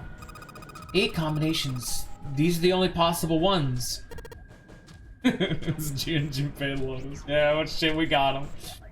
See. Junpei? Yeah? I can trust you, right? Of course! Why would you need to ask that? Really? Yeah. So then I should get rid of B, D, G, and H, right? Of course. Just cross them out. And you should take off yours too, the ones with 4. So what does that leave? A and E. 1, 3, 6. Or 1, 3, 7, and 8. Wait. It can't be A. Why not? Because June's in that one. There's no way in hell she'd do something like that. Are you sure? I'd bet my life on it. Okay then. I can cross off A too, right? Yeah. Well, what have we got left? E. 1, 3, 7, and 8. You know what this means? Everyone besides me, you, and June would be working together. Do you think that's likely? There were 4 people working together. They wouldn't be very cautious. I don't think they'd try that hard to hide what they were doing if they outnumbered us, right? Well, you do have a point. Besides, if Ace and 7 are working together, they could have easily gotten rid of me when I went to the shower room with them. But they didn't. They didn't even try anything. If they were the killers, why wouldn't they? Her voice was calm, but Junpei had only to look in her eye, though it was a forced calm. There were tears forming at the corners of her eyes, and she was blinking furiously to keep them back. Perhaps by attempting an objective analysis of who might have killed her brother, she had been able to distance herself from the harsh reality of his death. The more she struggled to act unconcerned, the more Junpei felt his heart tighten. Okay. Yeah, well, that does make sense. Seems pretty unlikely that it was as many as 3 or 4 people. Yeah. That means there's a good chance it was Santa and 7. That's how it looks. But why would they do it? There was a moment of silence. I think I know. What is it? Laid his hand gently on her shoulder. It was close. So close to the answer. When Ace chose the worst possible moment to return, raised a knowing eyebrow, then spoke. Have I interrupted something? What do you want? There was something I wanted to speak to you about, Junpei. Could you come with me for a moment? He turned on his heel and walked back toward the wheelhouse. Junpei looked over at Clover and gave her a short nod, hoped that she'd be willing to talk to him again later, and followed Ace. What'd you want to talk about? Ace looked at Junpei and smiled. Perhaps a bit more a smirk than a smile. There was something I wanted to check. And what's that? Excuse me. No warning, Ace slipped his hand in the pocket of Junpei's vest. Hey! What the hell are you doing? He reached for Ace's arm. It was already too late. In the older man's hand were the pieces of paper Junpei had balled up and hidden in his pocket. Just as I thought. You switched them, didn't you? When we voted. Oh well, can't say that I care. I managed to get through the numbered door I wanted despite your mischief. What? When? Why did you... Oh, simple curiosity. I hope you won't think ill of me for it. Isma gave Junpei a friendly pat on the shoulder, then turned on his heel and left. Small defeat, but it was a defeat. Junpei had lost the upper hand, and he knew it. He could feel his stomach begin to tense. Here we are. This isn't good. So many drawers, but nothing inside of them. A compass. It appears to be broken, however. You see the glass cover has been smashed to pieces. The helm. Steering wheel might be more appropriate term. Like there's something keeping it in place. What would be the point of moving it? The ship is stopped. What would be the use of steering it? Yeah, I know, still.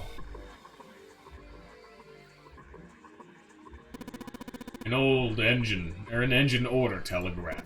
They use this in old ships to adjust the speed of a ship. A gear shift in a car? Well, it's a little different. This device doesn't connect directly to the engine. In short, it's a transmitter.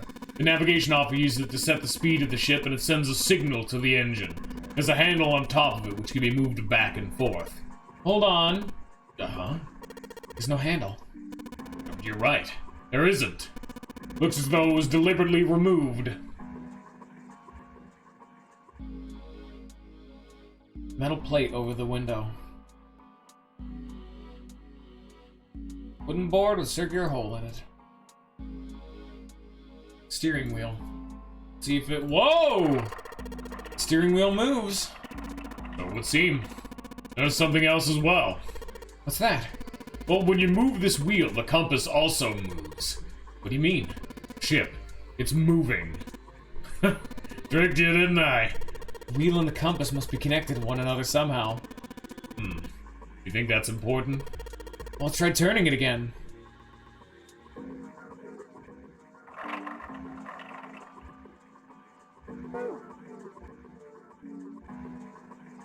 You gotta watch the VOD, Scion! You gotta watch that VOD!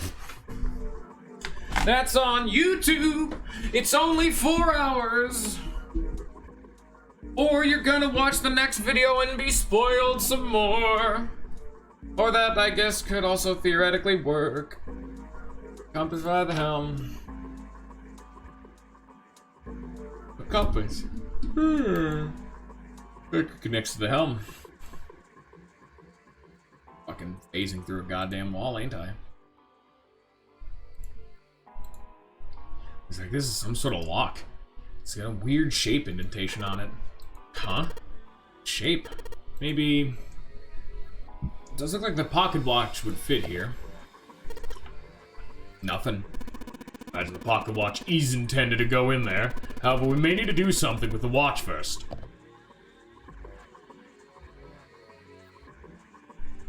What makes you think that, Junpei?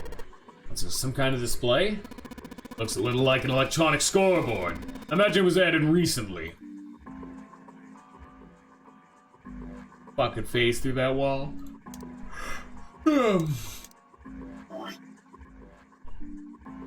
But I fucking unironically, one of you dickheads write this down.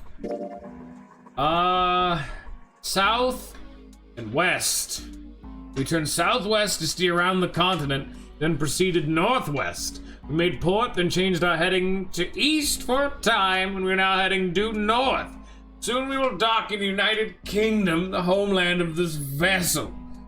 So we go southwest, southwest, northwest, east, north.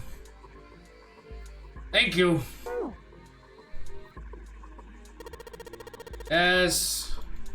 Yes. And the directions in that order.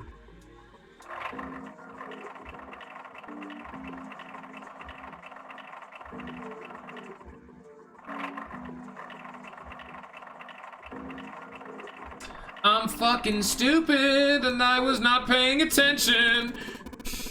I looked at chat and I just blazed right past west. Oh, we've gone off course, smashing straight into the Caribbean. I'm sorry in the entirety of, I don't know, Africa. Where the fuck are we right now? I don't know. We're going the wrong direction. I don't know where we are anymore. You fucker. Why will you not stop? Oh, it's an auto stop system. Okay, now I don't want the tutorial game. I need to restart the puzzle. I know the puzzle. This game is if you hit the stop button, it'll automatically move to the next available slot, which I didn't know. Probably would hit Africa, yeah. So you hit stop now, and then you go west. Now you hit stop. And then you stop it here. Okay, way easier. We go northwest. And we go east. Go north. We're fucking making blitz pace. Not that. Handle came off. Stooping so low, are you, Zero? I got a handle though. Handle that came off the steering wheel. Handle. This? I hope this handle fits. It fits. Excellent. That should allow us to operate the engine order telegraph. Let's give it a shot. Oh, fuck. Now we gotta read it again and see the speed that they went on. I don't want... Oh! Oh, that's actually just different. Something on the wall that looks kind of like an arrival board. And the stuff displayed on the left side. The hell's this? The name of ports in the world. I'd imagine it's showing us the ship's route. You know, just like the ones you might see at an airport. Departing XX carrier, X flight, X like that. Oh, I get it. Does it look like those are names of all the ports along the ship's route? There's only one line that shows arrival time. Ah, the time on the bottom right? 47 seconds and 25 minutes past 7 o'clock. Perhaps that's the arrival time. Doesn't fucking tell me what I want to know. Why am I not getting a high-res version of this fucking image?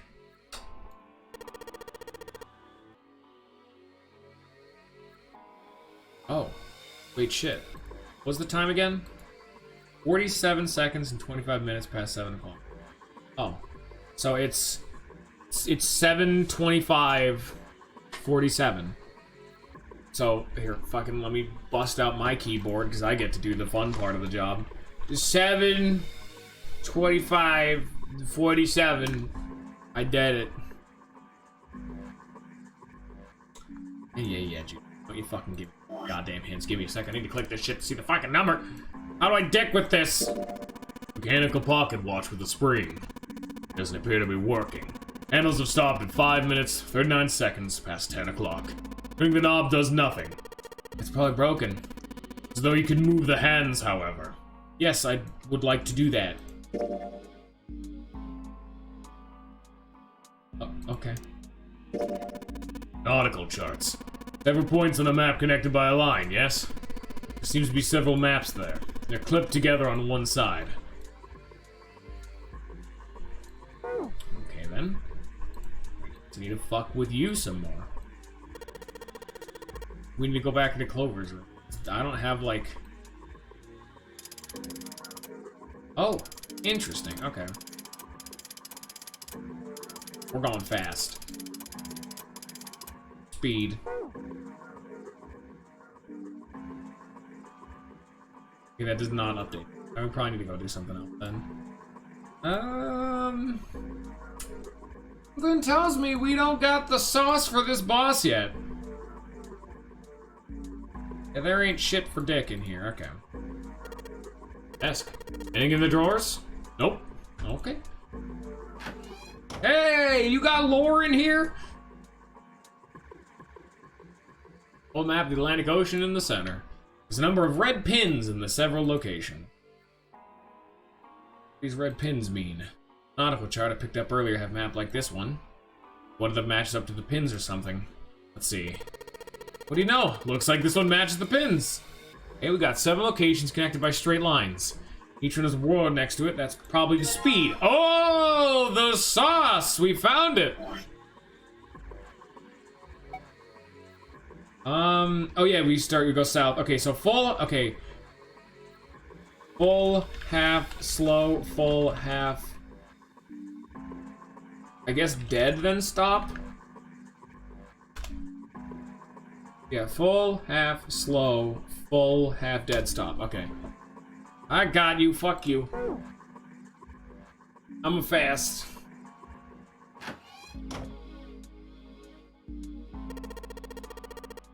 Fucking patronize me, Junpei. I get it. I'm stupid. You don't have to judge. Stage full, half, dead, stop. Huh. That's weird. Thought I put in the right speed. Did I mess up?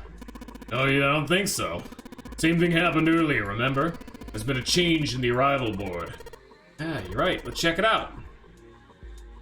Shit, we got more sauce. Oh, shit, my boy! Now showing an estimated time arrival of 10 seconds past 3 o'clock. 10 seconds past 3, so... it's 3:10. There you go. Still wondering how I fuck with the clock game. I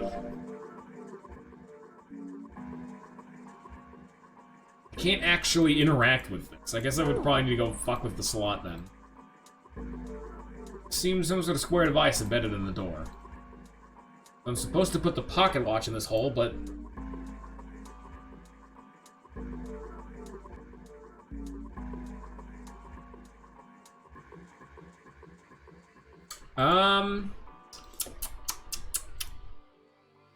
I'm not allowed to fuck with this clock legally yet.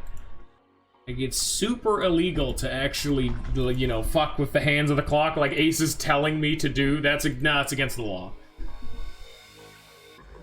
Fucking with that won't do shittily dit for me anymore.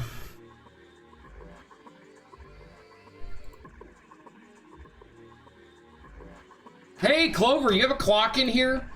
Or the ability to use your hands to touch the clock that I have in my hands for some reason that I'm just not allowed to do?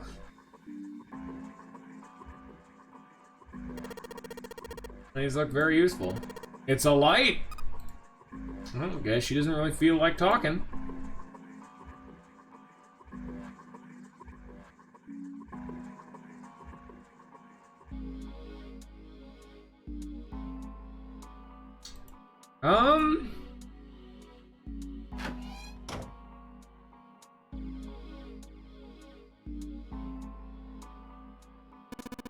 Junpei, take a look. The display panel looks different.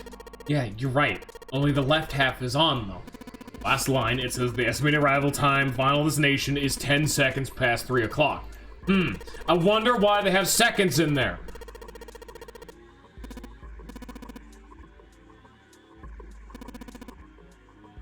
Fucking let him do it, finally! I'm legally not allowed to do that. Hey, what are you doing? Just trust me. You should be fine now. Give me the pocket watch back. You didn't need to look so smug about it. See what he... Oh, he moved the hands. The thing that I've been trying to do! Oh! Thank you, Ace! Man, I'm so glad you helped me with that! I've literally got the solution to the puzzle, but I don't know where the puzzle is. I can't find it. I have all these jigsaw pieces, but they have no correlation to one another. Know what to do next, right? No, please, no, do that for me and then be smug about it, you fucking dickhead of a game. I interacted with everything related to the clock. Very cool. I don't remember ever having this problem when I played this game. It's either I'm exceptionally stupid even though there's footage of me clicking most everything, or this game's a little shithead. Good work. Seems you were successful. Well done, Junpei. Hey, Clover! What? Look, we unlocked the door. You can get out of this room. Oh, well, let's go then. Over.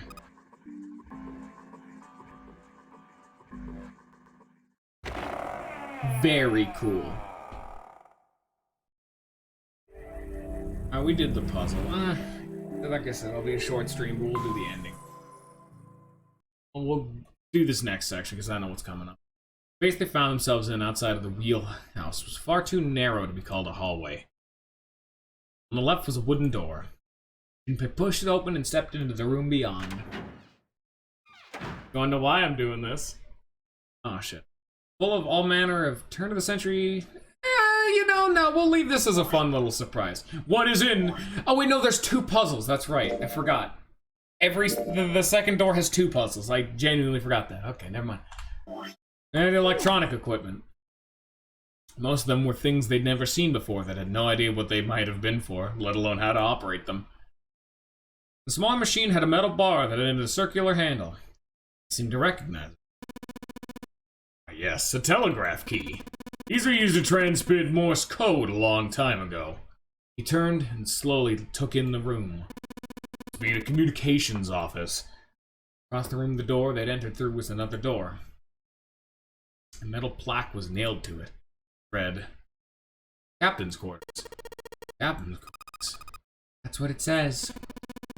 Do you think? Yeah, the captain. Ooh! Ace swallowed. Junpei could feel his hand begin to sweat. Clover seemed unaffected. We don't know if we don't open it. She walked her to the door and put her hand on the knob. It opened easily, without so much as a pause. She walked in. Junpei and Ace followed. First thing they saw was a man on the floor covered in blood. Junpei felt his body seize up. His mouth went dry and he felt very, very cold. Blood in his veins slowed to a crawl and his heart tightened like a fist. So the 3rd time he'd seen the horror of death laid out before him. He didn't think it was something he could stand to see much more of. Still, he'd begun to accept that whatever it was he saw, whenever it happened to him, beyond his control, whatever force controlled him was driven by a determination that he could not hope to match. A sense of helplessness, of desperation washed over him, left behind a feeling of utter emptiness that wormed its way through his body like acid. Then he realized they'd yet to check the man's pulse. Perhaps he was still alive. Fueled by that spark of hope, Junpei ran to the man's body, and his heart fell. His finger on the man's neck felt no pulse. His pupils had dilated and he wasn't breathing. Junpei lifted the man's already stiff body. There was a deep red wound in his chest. You don't have to wonder long what could have made such a wound. Lying next to the corpse was an axe. The entire blade of it was drenched in bright red blood. The shape of the man's wound, there was to be no doubt that it had been made with the axe. Junpei looked at the body again. A lake of blood stretched out around it. Wearing the clothes of a ship's captain, although they were stained with blood. Captain? Does that mean that this man was Zero? On his left hand was a bracelet. The number of the bracelet was 0. It was only then that Junpei noticed the stench of blood that filled the room. Couldn't help but laugh. There's nothing else for him to say. It's too simple, too obvious, too straightforward. If there hadn't been a dead man on the floor, Junpei might have thought it a joke. Oh, okay. Fuck that body. Here we go.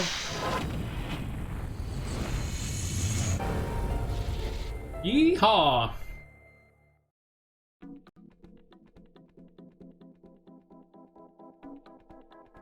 There's blood on the chair. You think this was the dead guys? Probably.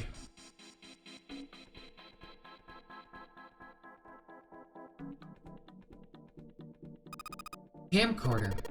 Looks like it's pointed at the door. Oh, the power's on. Would someone want to videotape a door? No dice. No matter what I push on here, it's not working. I didn't think the power's on. There's a plaque on the door, but it doesn't say anything. Hello there. Oh, it's one of those old music boxes. Well, we wind it up. Does that sound like that? Is it broken? Pins in the cylinder are shaped all weird. I don't think those are pins. Looks like someone put something else on top of it. I think we're gonna have to take it apart to figure out what's going on, don't you?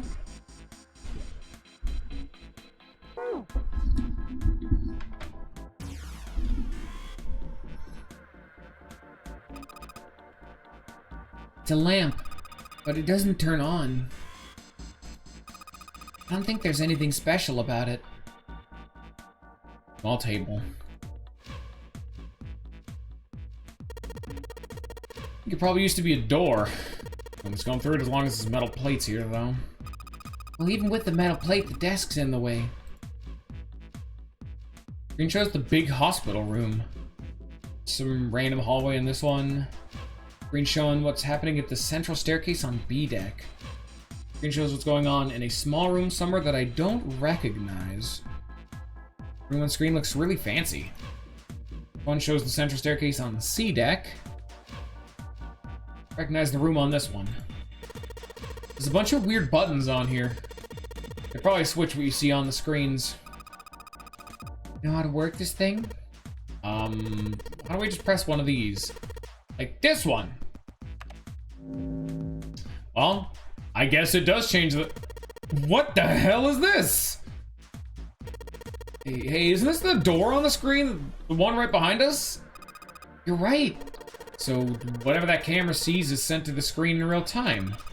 What if that means something, you know? E. Fish snorted with grim humor for the second time since coming to the room. 4 screens along the bottom had a single letter, each spelling out 0.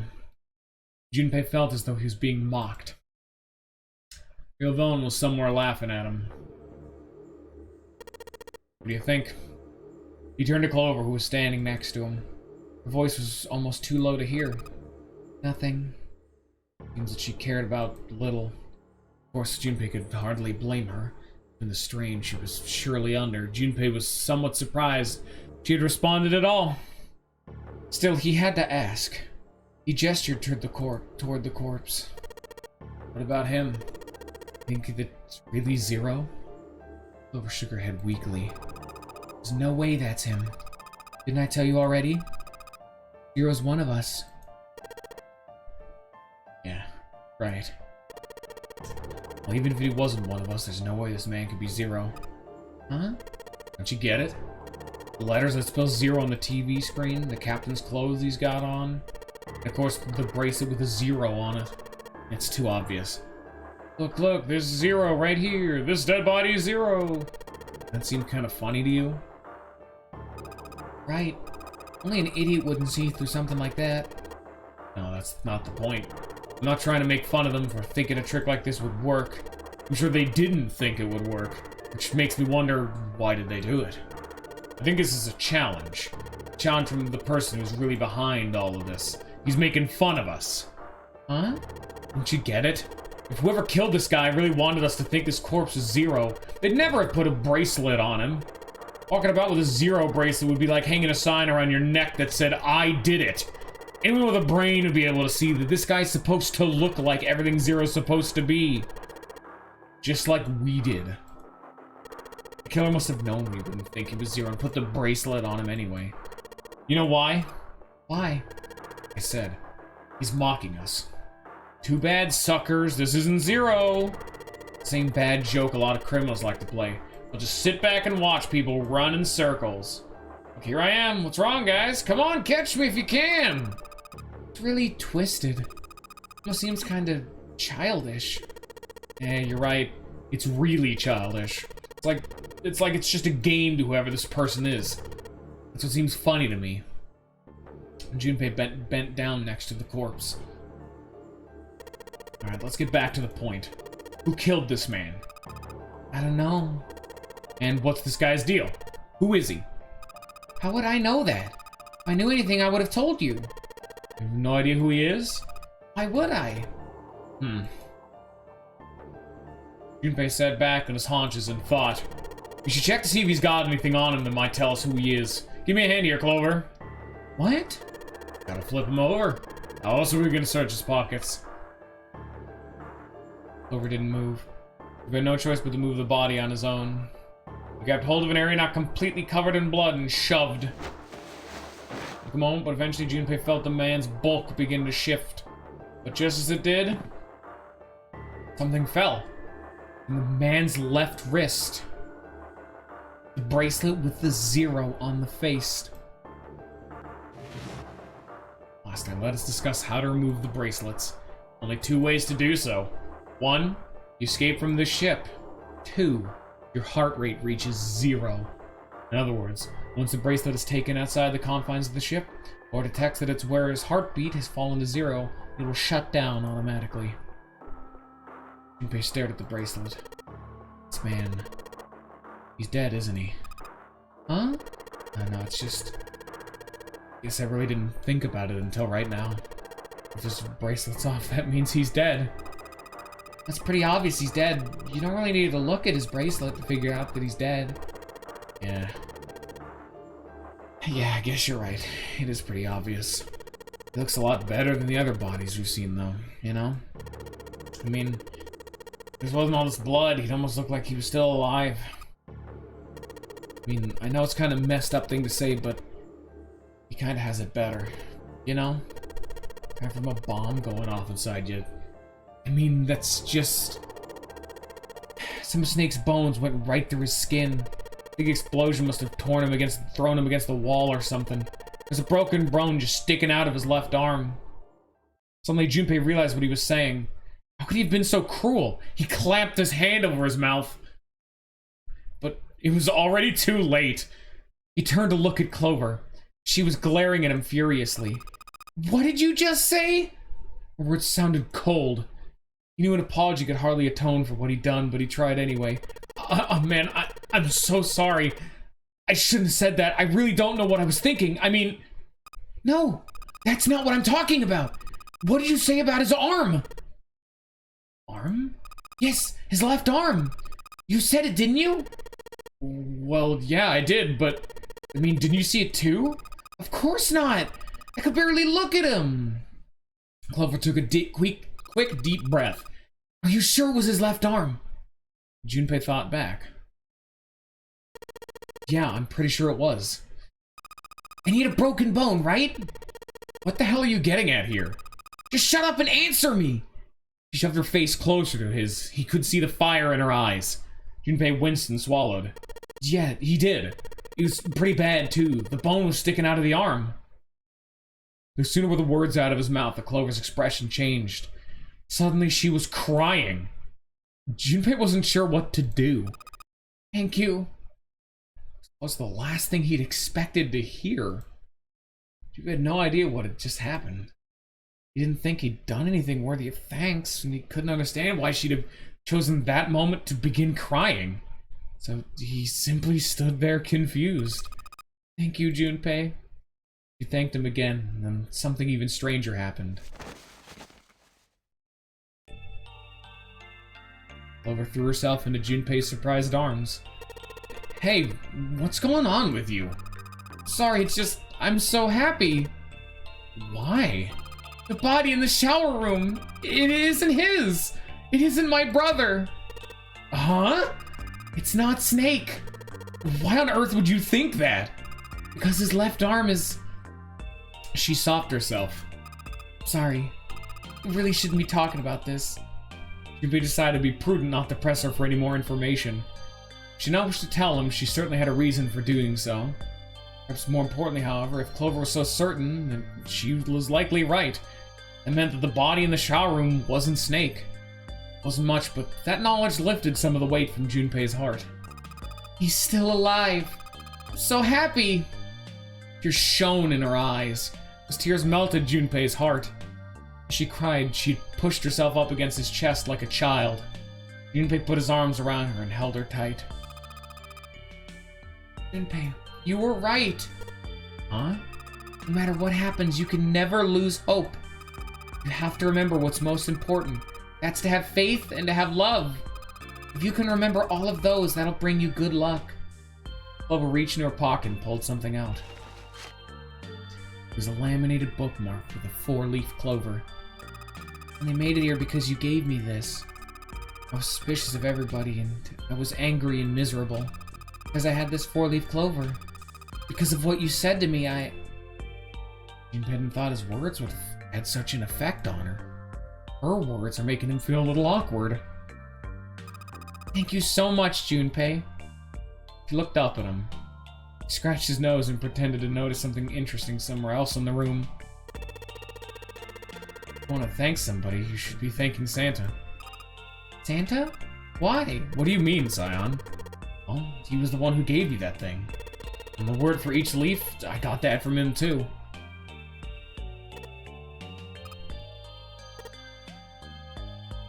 Suddenly... I didn't say anything. Clover broke away from Junpei. Huh? He looked confused. He hadn't thought she'd react that poorly.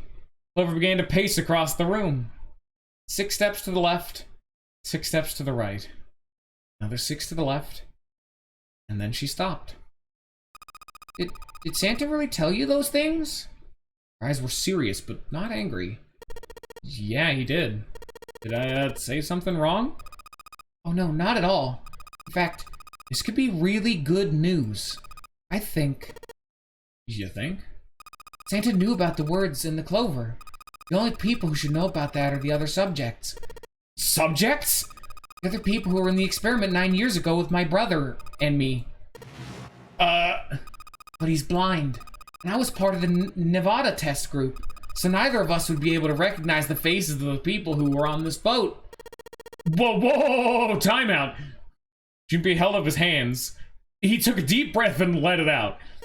Let's just calm down for a second, okay? Start from the top. Don't start with the end and then jump to the middle. You gotta start at 1 and then move to 2, 3, and 4, and so on. If you don't tell me stuff in the right order, I'm never gonna be able to figure it out. Clover nodded. And let's start with the experiment. What happened on this boat 9 years ago? You know about the morphogenetic fields? He did, and the realization sent chills down Junpei's spine. Alright, but how about this? Theory of the telepathic mechanism. Junpei recounted what Lotus had told him earlier. Clover nodded. Telepathy, huh? Well, that's not really it, but I suppose it's similar. They were testing telepathy on this ship? Yeah, I guess so. So what exactly did they have you guys do? Same thing that we're doing now. Exactly the same thing. What? The nonary game. 9 people were put on this boat, and 9 others were put in a building in Nevada. And the game started. Junpei grabbed the sides of his head. Look, I'm sorry, but I don't get it. What did the notary game and some telepathy experiment have to do with each other? Clover bit her lip. She blinked back sudden tears. What had happened to her in Nevada? The ability to access a morphogenetic field is affected by a couple things. First is epiphany, and the other is danger. You know how sometimes when you're up against a really tough problem, and the answer just kind of pops into your head? That's an epiphany. And when you learn from the epiphany, it can be transmitted with telepathy. When you add danger to the equation, it gets easier to transmit that information over telepathy. So you're saying the Notre game was supposed to introduce that element of danger? Yeah, but it couldn't be just any old danger. It had to be life and death.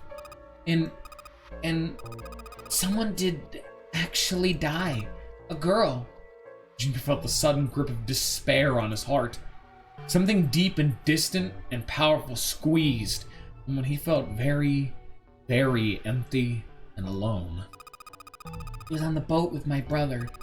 I was in Nevada, so I never got to meet her, but I did hear her name. Her name was,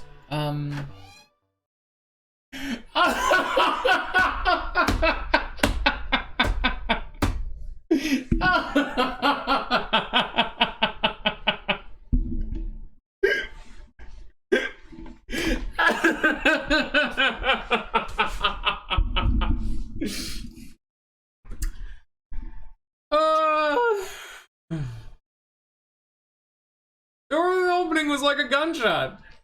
Junpei spun around. Oh, my apologies. I seem to have disturbed you. Ace, you two must have strong stomachs. Can't imagine how you could stay in this room for so long.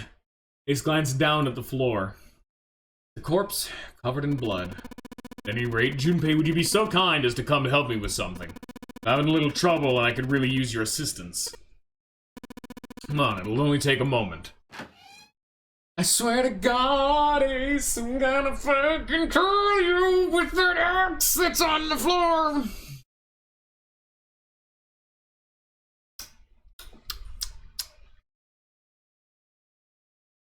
Don't tell Scion about the other ending. Don't shush about that. I mean, fucking, if he wants to play through the game and get the safe ending, he can. I mean, what can you do? Yeah. With that, he turned and walked back toward the communications office. The safe ending was the ending we got before. There are technically there's six endings in the game, but one of them is the true ending before you've unlocked it. You guys actually stumbled completely blind into the safe ending, which when you get the safe ending, you can unlock the true ending. And then the previous ending, which is now blocked off, which is actually called the coffin ending, we can't get anymore. Because it's the true ending, but locked. And so it's illegal. That's a super banned ending that we can't get anymore. It was a bullshit ending and you wouldn't want it anyway, because it literally just cuts to black. It's garbage. Clover waited until he was out of sight and spoke in a small, quiet voice. I don't want Ace to hear us. We can talk about this later. Huh? Hey, wait. Clover ignored him. From outside, Junpei could hear Ace calling. Junpei, what are you doing in there? Hurry up! Oh, when you get the true ending, the coffin ending also appears. Grumbling to himself, Junpei stomped off toward the communications office. Dickhead. Cable comes out of this thing, is connected to the desk. I gotta go pee. I'm gonna go pee. Pee time. I'll be back.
Pee time is complete. Let's just fucking end it. My chest hurts.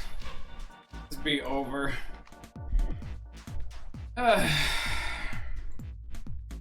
Old telegraph machine. Suspicious error. It's an old telegraph machine. I'll be honest, I have no idea how it works. This is made of small screwdrivers. Perhaps you can use them to dismantle small devices.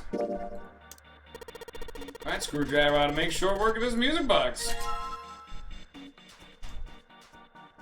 There's a lot I'm not telling you guys yet. Don't worry.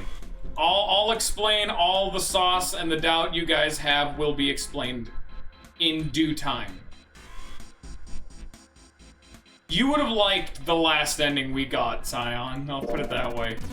Like a cylinder for a music box. A number of pins and some pieces of metal that look rather like fans attached to it.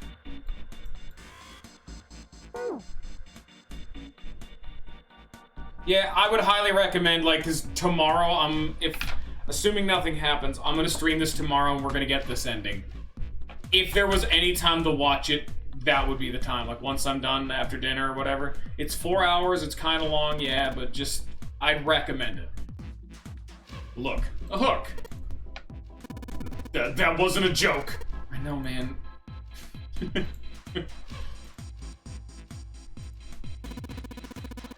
Telegraph key. A machine for transmitting Morse code.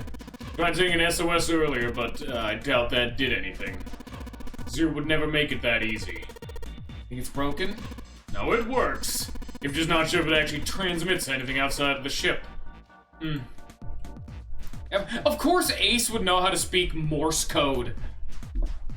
Dude, yeah, this game's music slaps. Oh, just wait till we get to the one song that was so good. I had heard about without having ever played the game, a song called Morphogenetic Sorrow. Oh my, and there's motifs all throughout this game's OST. Hey Ace, look, it's a monkey with glasses. How on earth did you arrive at that conclusion? It's a model of a steam train. How on earth did you arrive at that conclusion? I have no goddamn idea what this thing really is. It's probably some kind of radio transmitter.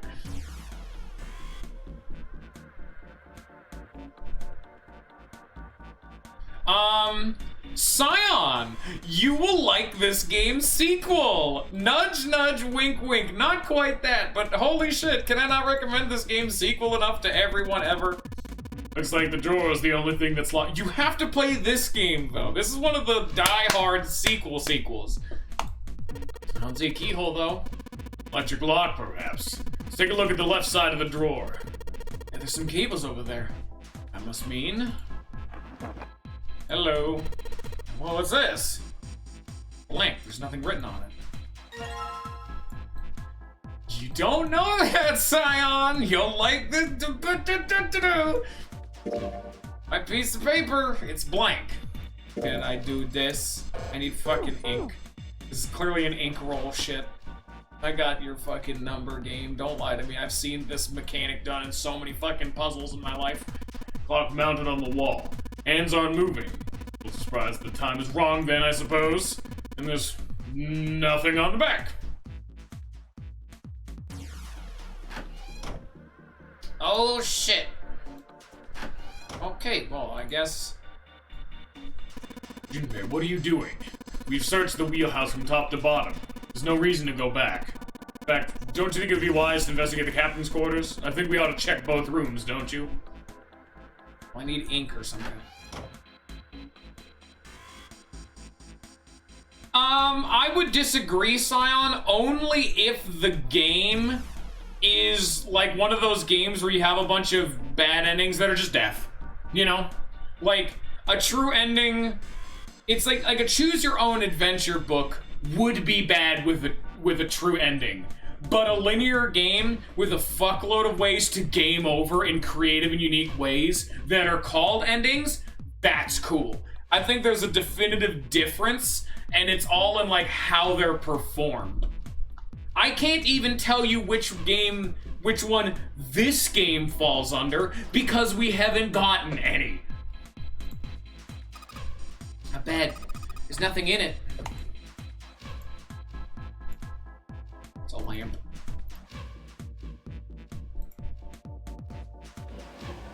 Hello. What's the deal with this? Got a code? 4 rows of numbers and letters. I'll start with 0 and an 8. F, N, O, or V, respectively. Maybe this has something to do with the number bases?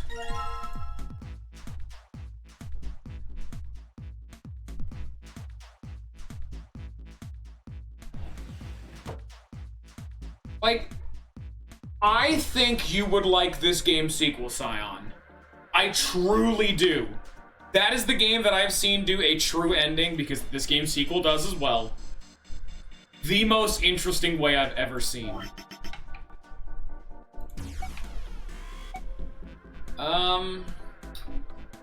Okay, well, now I'm not dealing with that garbage.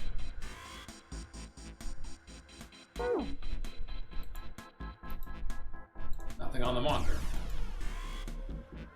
Technically you have 5 endings to see. Literally, the coffin ending is the true ending. And I will happily tell you about this, because this isn't a spoiler. The coffin ending is the true ending, but right as you get up to the big reveal, it goes, sorry, it cuts to black, credits roll, boots you to the title screen, and you cannot progress. It is the worst part about this game. The coffin ending is terrible. Like, I do not think anyone should get the coffin ending. Ever. It's so bad.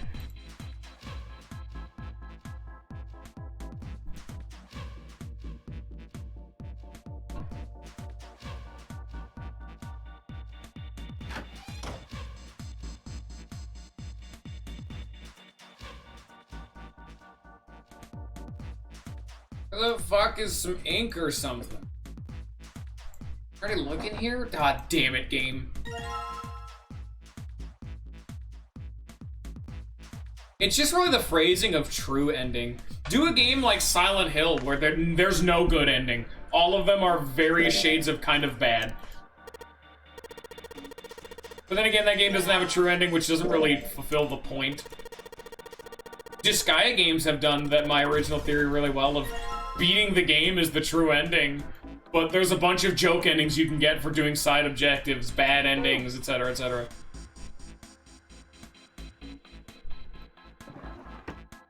Scion! Yes, there is! The ending we just got. There you go. Does that make you happy, Scion?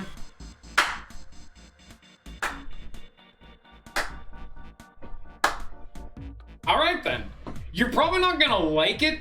People got out of the ship. People got out. I'm not saying who, though. That's... People got out. That's what's important. That's what matters. Morse code I'm supposed to enter. If I do right, something will happen. I'm not telling you shit, but you should... Oh, shit.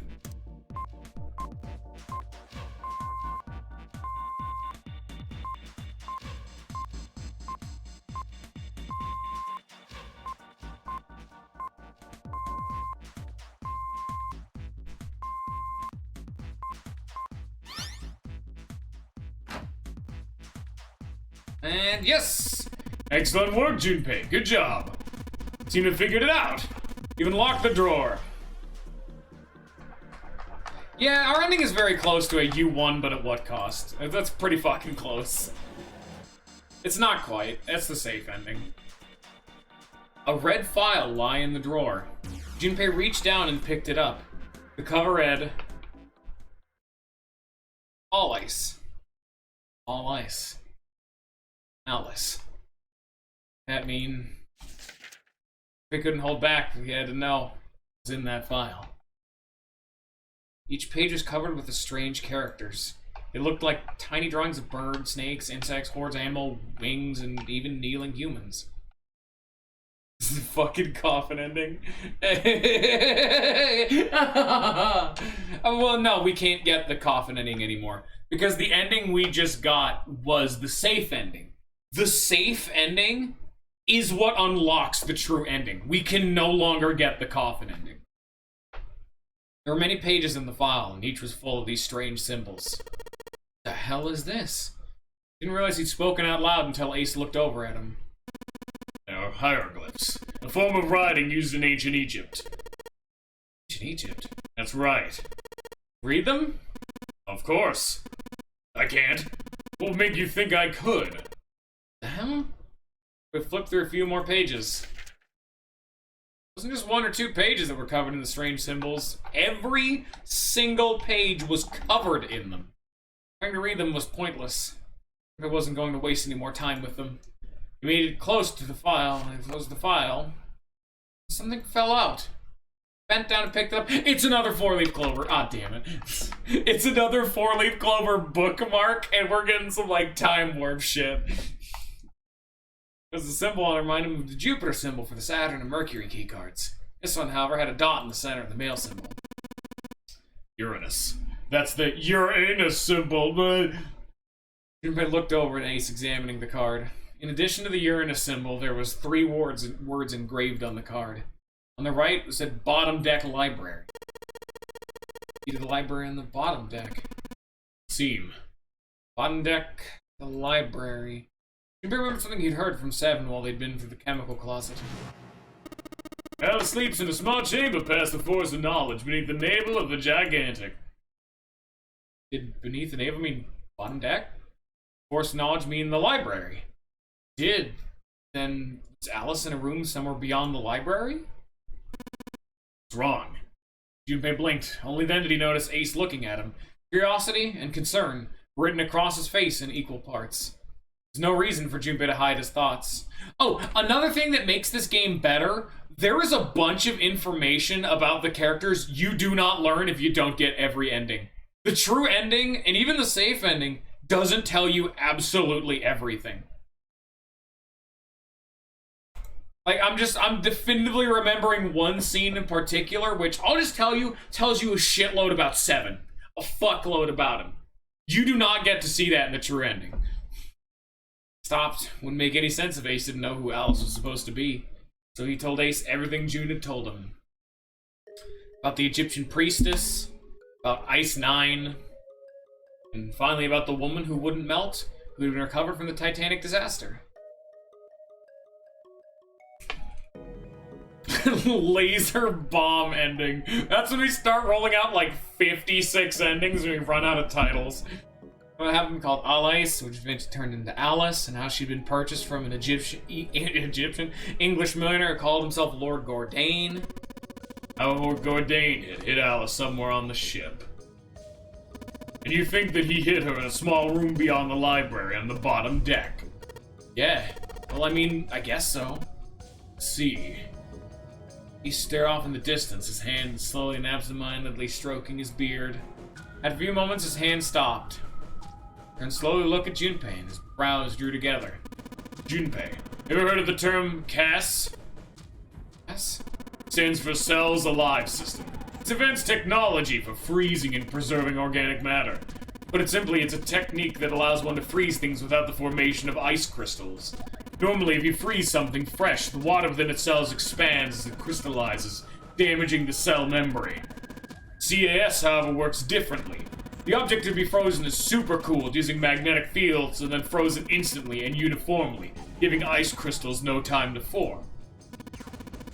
That's like actually a thing. I distinctly remember. I don't think it works and it's more theoretical, but I remember hearing about this kind of shit before. It was originally developed for the preservation of food as an alternative to normal freezing process.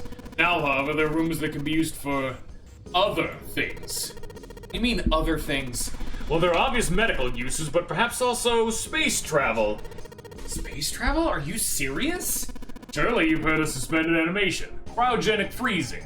It's a fairly common idea in science fiction books and films. Perhaps people are sometimes frozen for especially lengthy journeys through space. This is when Junpei understood what Ace was suggesting. Whoa, wait a minute there. Ace looked at him and raised an eyebrow. Are you saying that Alice was frozen using that CAS thing?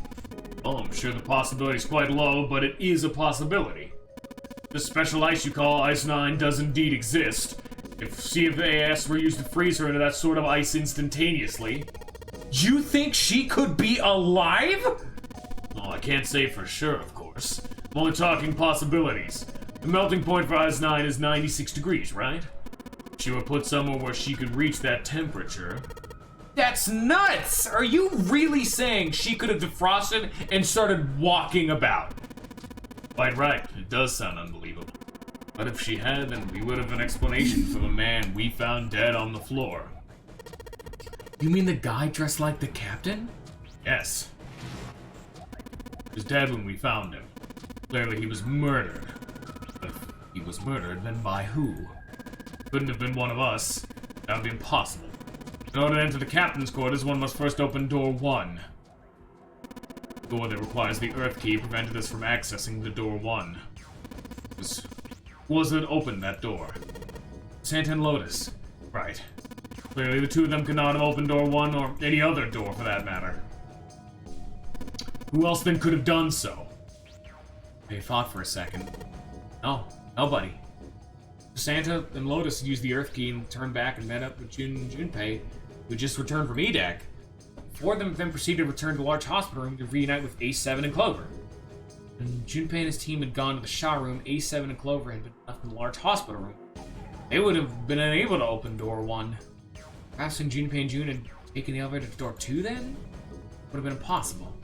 They'd been gone only 5 minutes. No human could have run to the captain's quarters, killed the man there, run back in 5 minutes. Impossible for Ennius to be the murderer. That being the case, who could have killed him? Wouldn't it make sense if his killer was someone who had been in the ship for some time? A person like that would know the ship well. They would know the locations of all the hidden passageways and secret doors. The number of doors would mean nothing to someone like that. It would be a simple thing for them to enter the captain's quarters. You're saying the killer was Alice? His Junpei's turned to raise an eyebrow. He drew his thumb across his lip thoughtfully. Well, there's only one possible theory. All ice Alice. Is Alice indeed somewhere on the ship with them? Junpei only had one clue. Keycard in his hand. Would grant him access to the Forest of Knowledge. But beyond that, what waited for him beyond the Forest of Knowledge? Alice is 0. All ice, all encompassing, no numbers. Alice is 0. Got it in 1. Everyone knows ice is commonly synonymous with 0. It all clicks together. Whatever. Oh, fuck. Ow, my chest. Whatever might be there, however, would have to wait. At the moment, there was nothing Junpei could do. He gripped the keycard tighter and shoved it deep into his pocket. I did it. Give me that. Thanks. Even with a leather case. It isn't metal. I guess it'd be ceramic. If you found a keyhole that might fit it. The door out of this fucking room, preferably.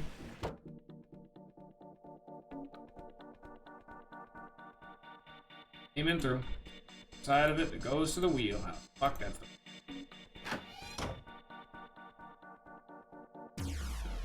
Control panel for the electronic lock. It's got a keyhole on the bottom.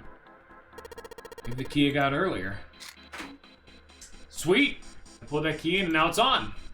Junpei, look! There's a minus sign on the screen. 8 of them. Probably means we've got to put in 8 digits. Think you could figure it out? Digits, huh? For the 8-digit number, I just press E to enter it. Alright guys, what's the code? Alright, come on guys. Come on, where's the code? Chop chop. 8, 6, 7, 5, 3, 0, 9. I guess we'll go with an O because it doesn't fully fit. You guys are garbage. Passcode. Sure, I've searched every part of this room by now. Wonder why this camera's pointed at the door. Even was being piped to the screen behind us. Gotta mean something. What about the screen just shows the exit? I mean, it's just a door. No, right? 4 on the bottom just says 0. The egg was 4 letters. Maybe... Oh shit, better pull fucking shit ass garbage. Alright guys, what does 0 mean in the key number thing? Solve the puzzle, dickhead! Oh shit. Number consistent found in cabin quarters. 10 in base 10 is written in hexadecimal, therefore 11 is B, 12 is C, 13 is D, 14 is E, and so on. Charts out the rules for each numerical system.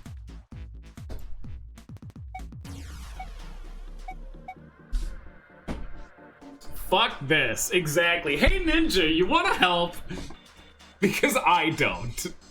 Fuck this.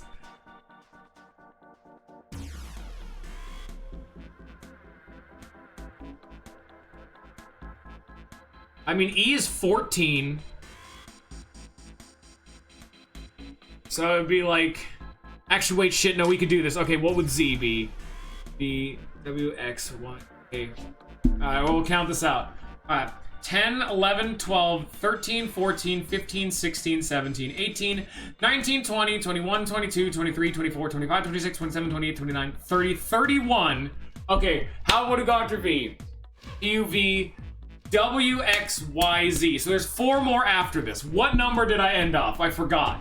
10, 11, 12, 13, 14, 15, 16, 17, 18, 19, 20, 21, 22, 23, 24, 25, 26, 27, 28, 29, 30, 31. 4 more, 35. Z is 35. Okay, so 35, write that down. E, 10, 11, 12, 13, 14. So 35, 14. R, this is 14, 15, 16, 17, 18, 19, 20, 21, 22, 23, 24, 25, 26, 27. 27.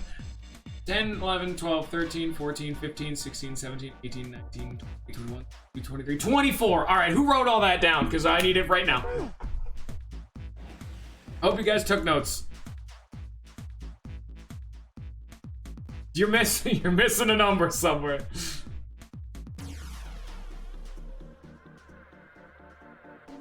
No, wait, no. It was 35. It was like A, B, C, D, E. It was 15.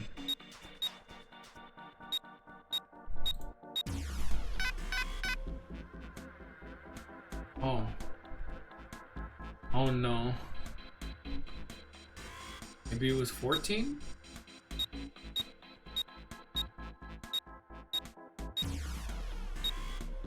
I just hit fucking 7. What the fuck am I doing?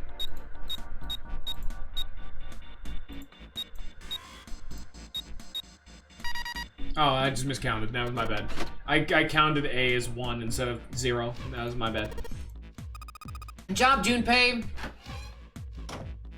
Excellent, you seem to have unlocked it. Good work, Junpei. Alright, let's go. And with that door swinging open, our stream swings shut. It's a good joke. Rate 5 on Yelp, thanks. Be sure to rate this this video 5 stars on YouTube. You remember that? Remember back when we didn't have a like and dislike button? We had a fucking 5-star rating system. Remember when your YouTube main homepage not only had embedded videos, but you could add custom designs as well as buttons down at the bottom with a public comment section on your entire channel? Man, YouTube used to be so much cooler. And then they took all of it away. Thank you, YouTube. Save the game. I want it to be over. It was just letter numbers. And the stream. I want to quit my job as a streamer. Spike Chunsoft. 2009, huh? It's an old fucking game, man. This is an old piece of shit. Anyway, leave. My body hurts. And I feel like I'm dying on the inside. So, thank you for that. Hey, you guys want to see the opening of the game again? Because I don't. And neither do you.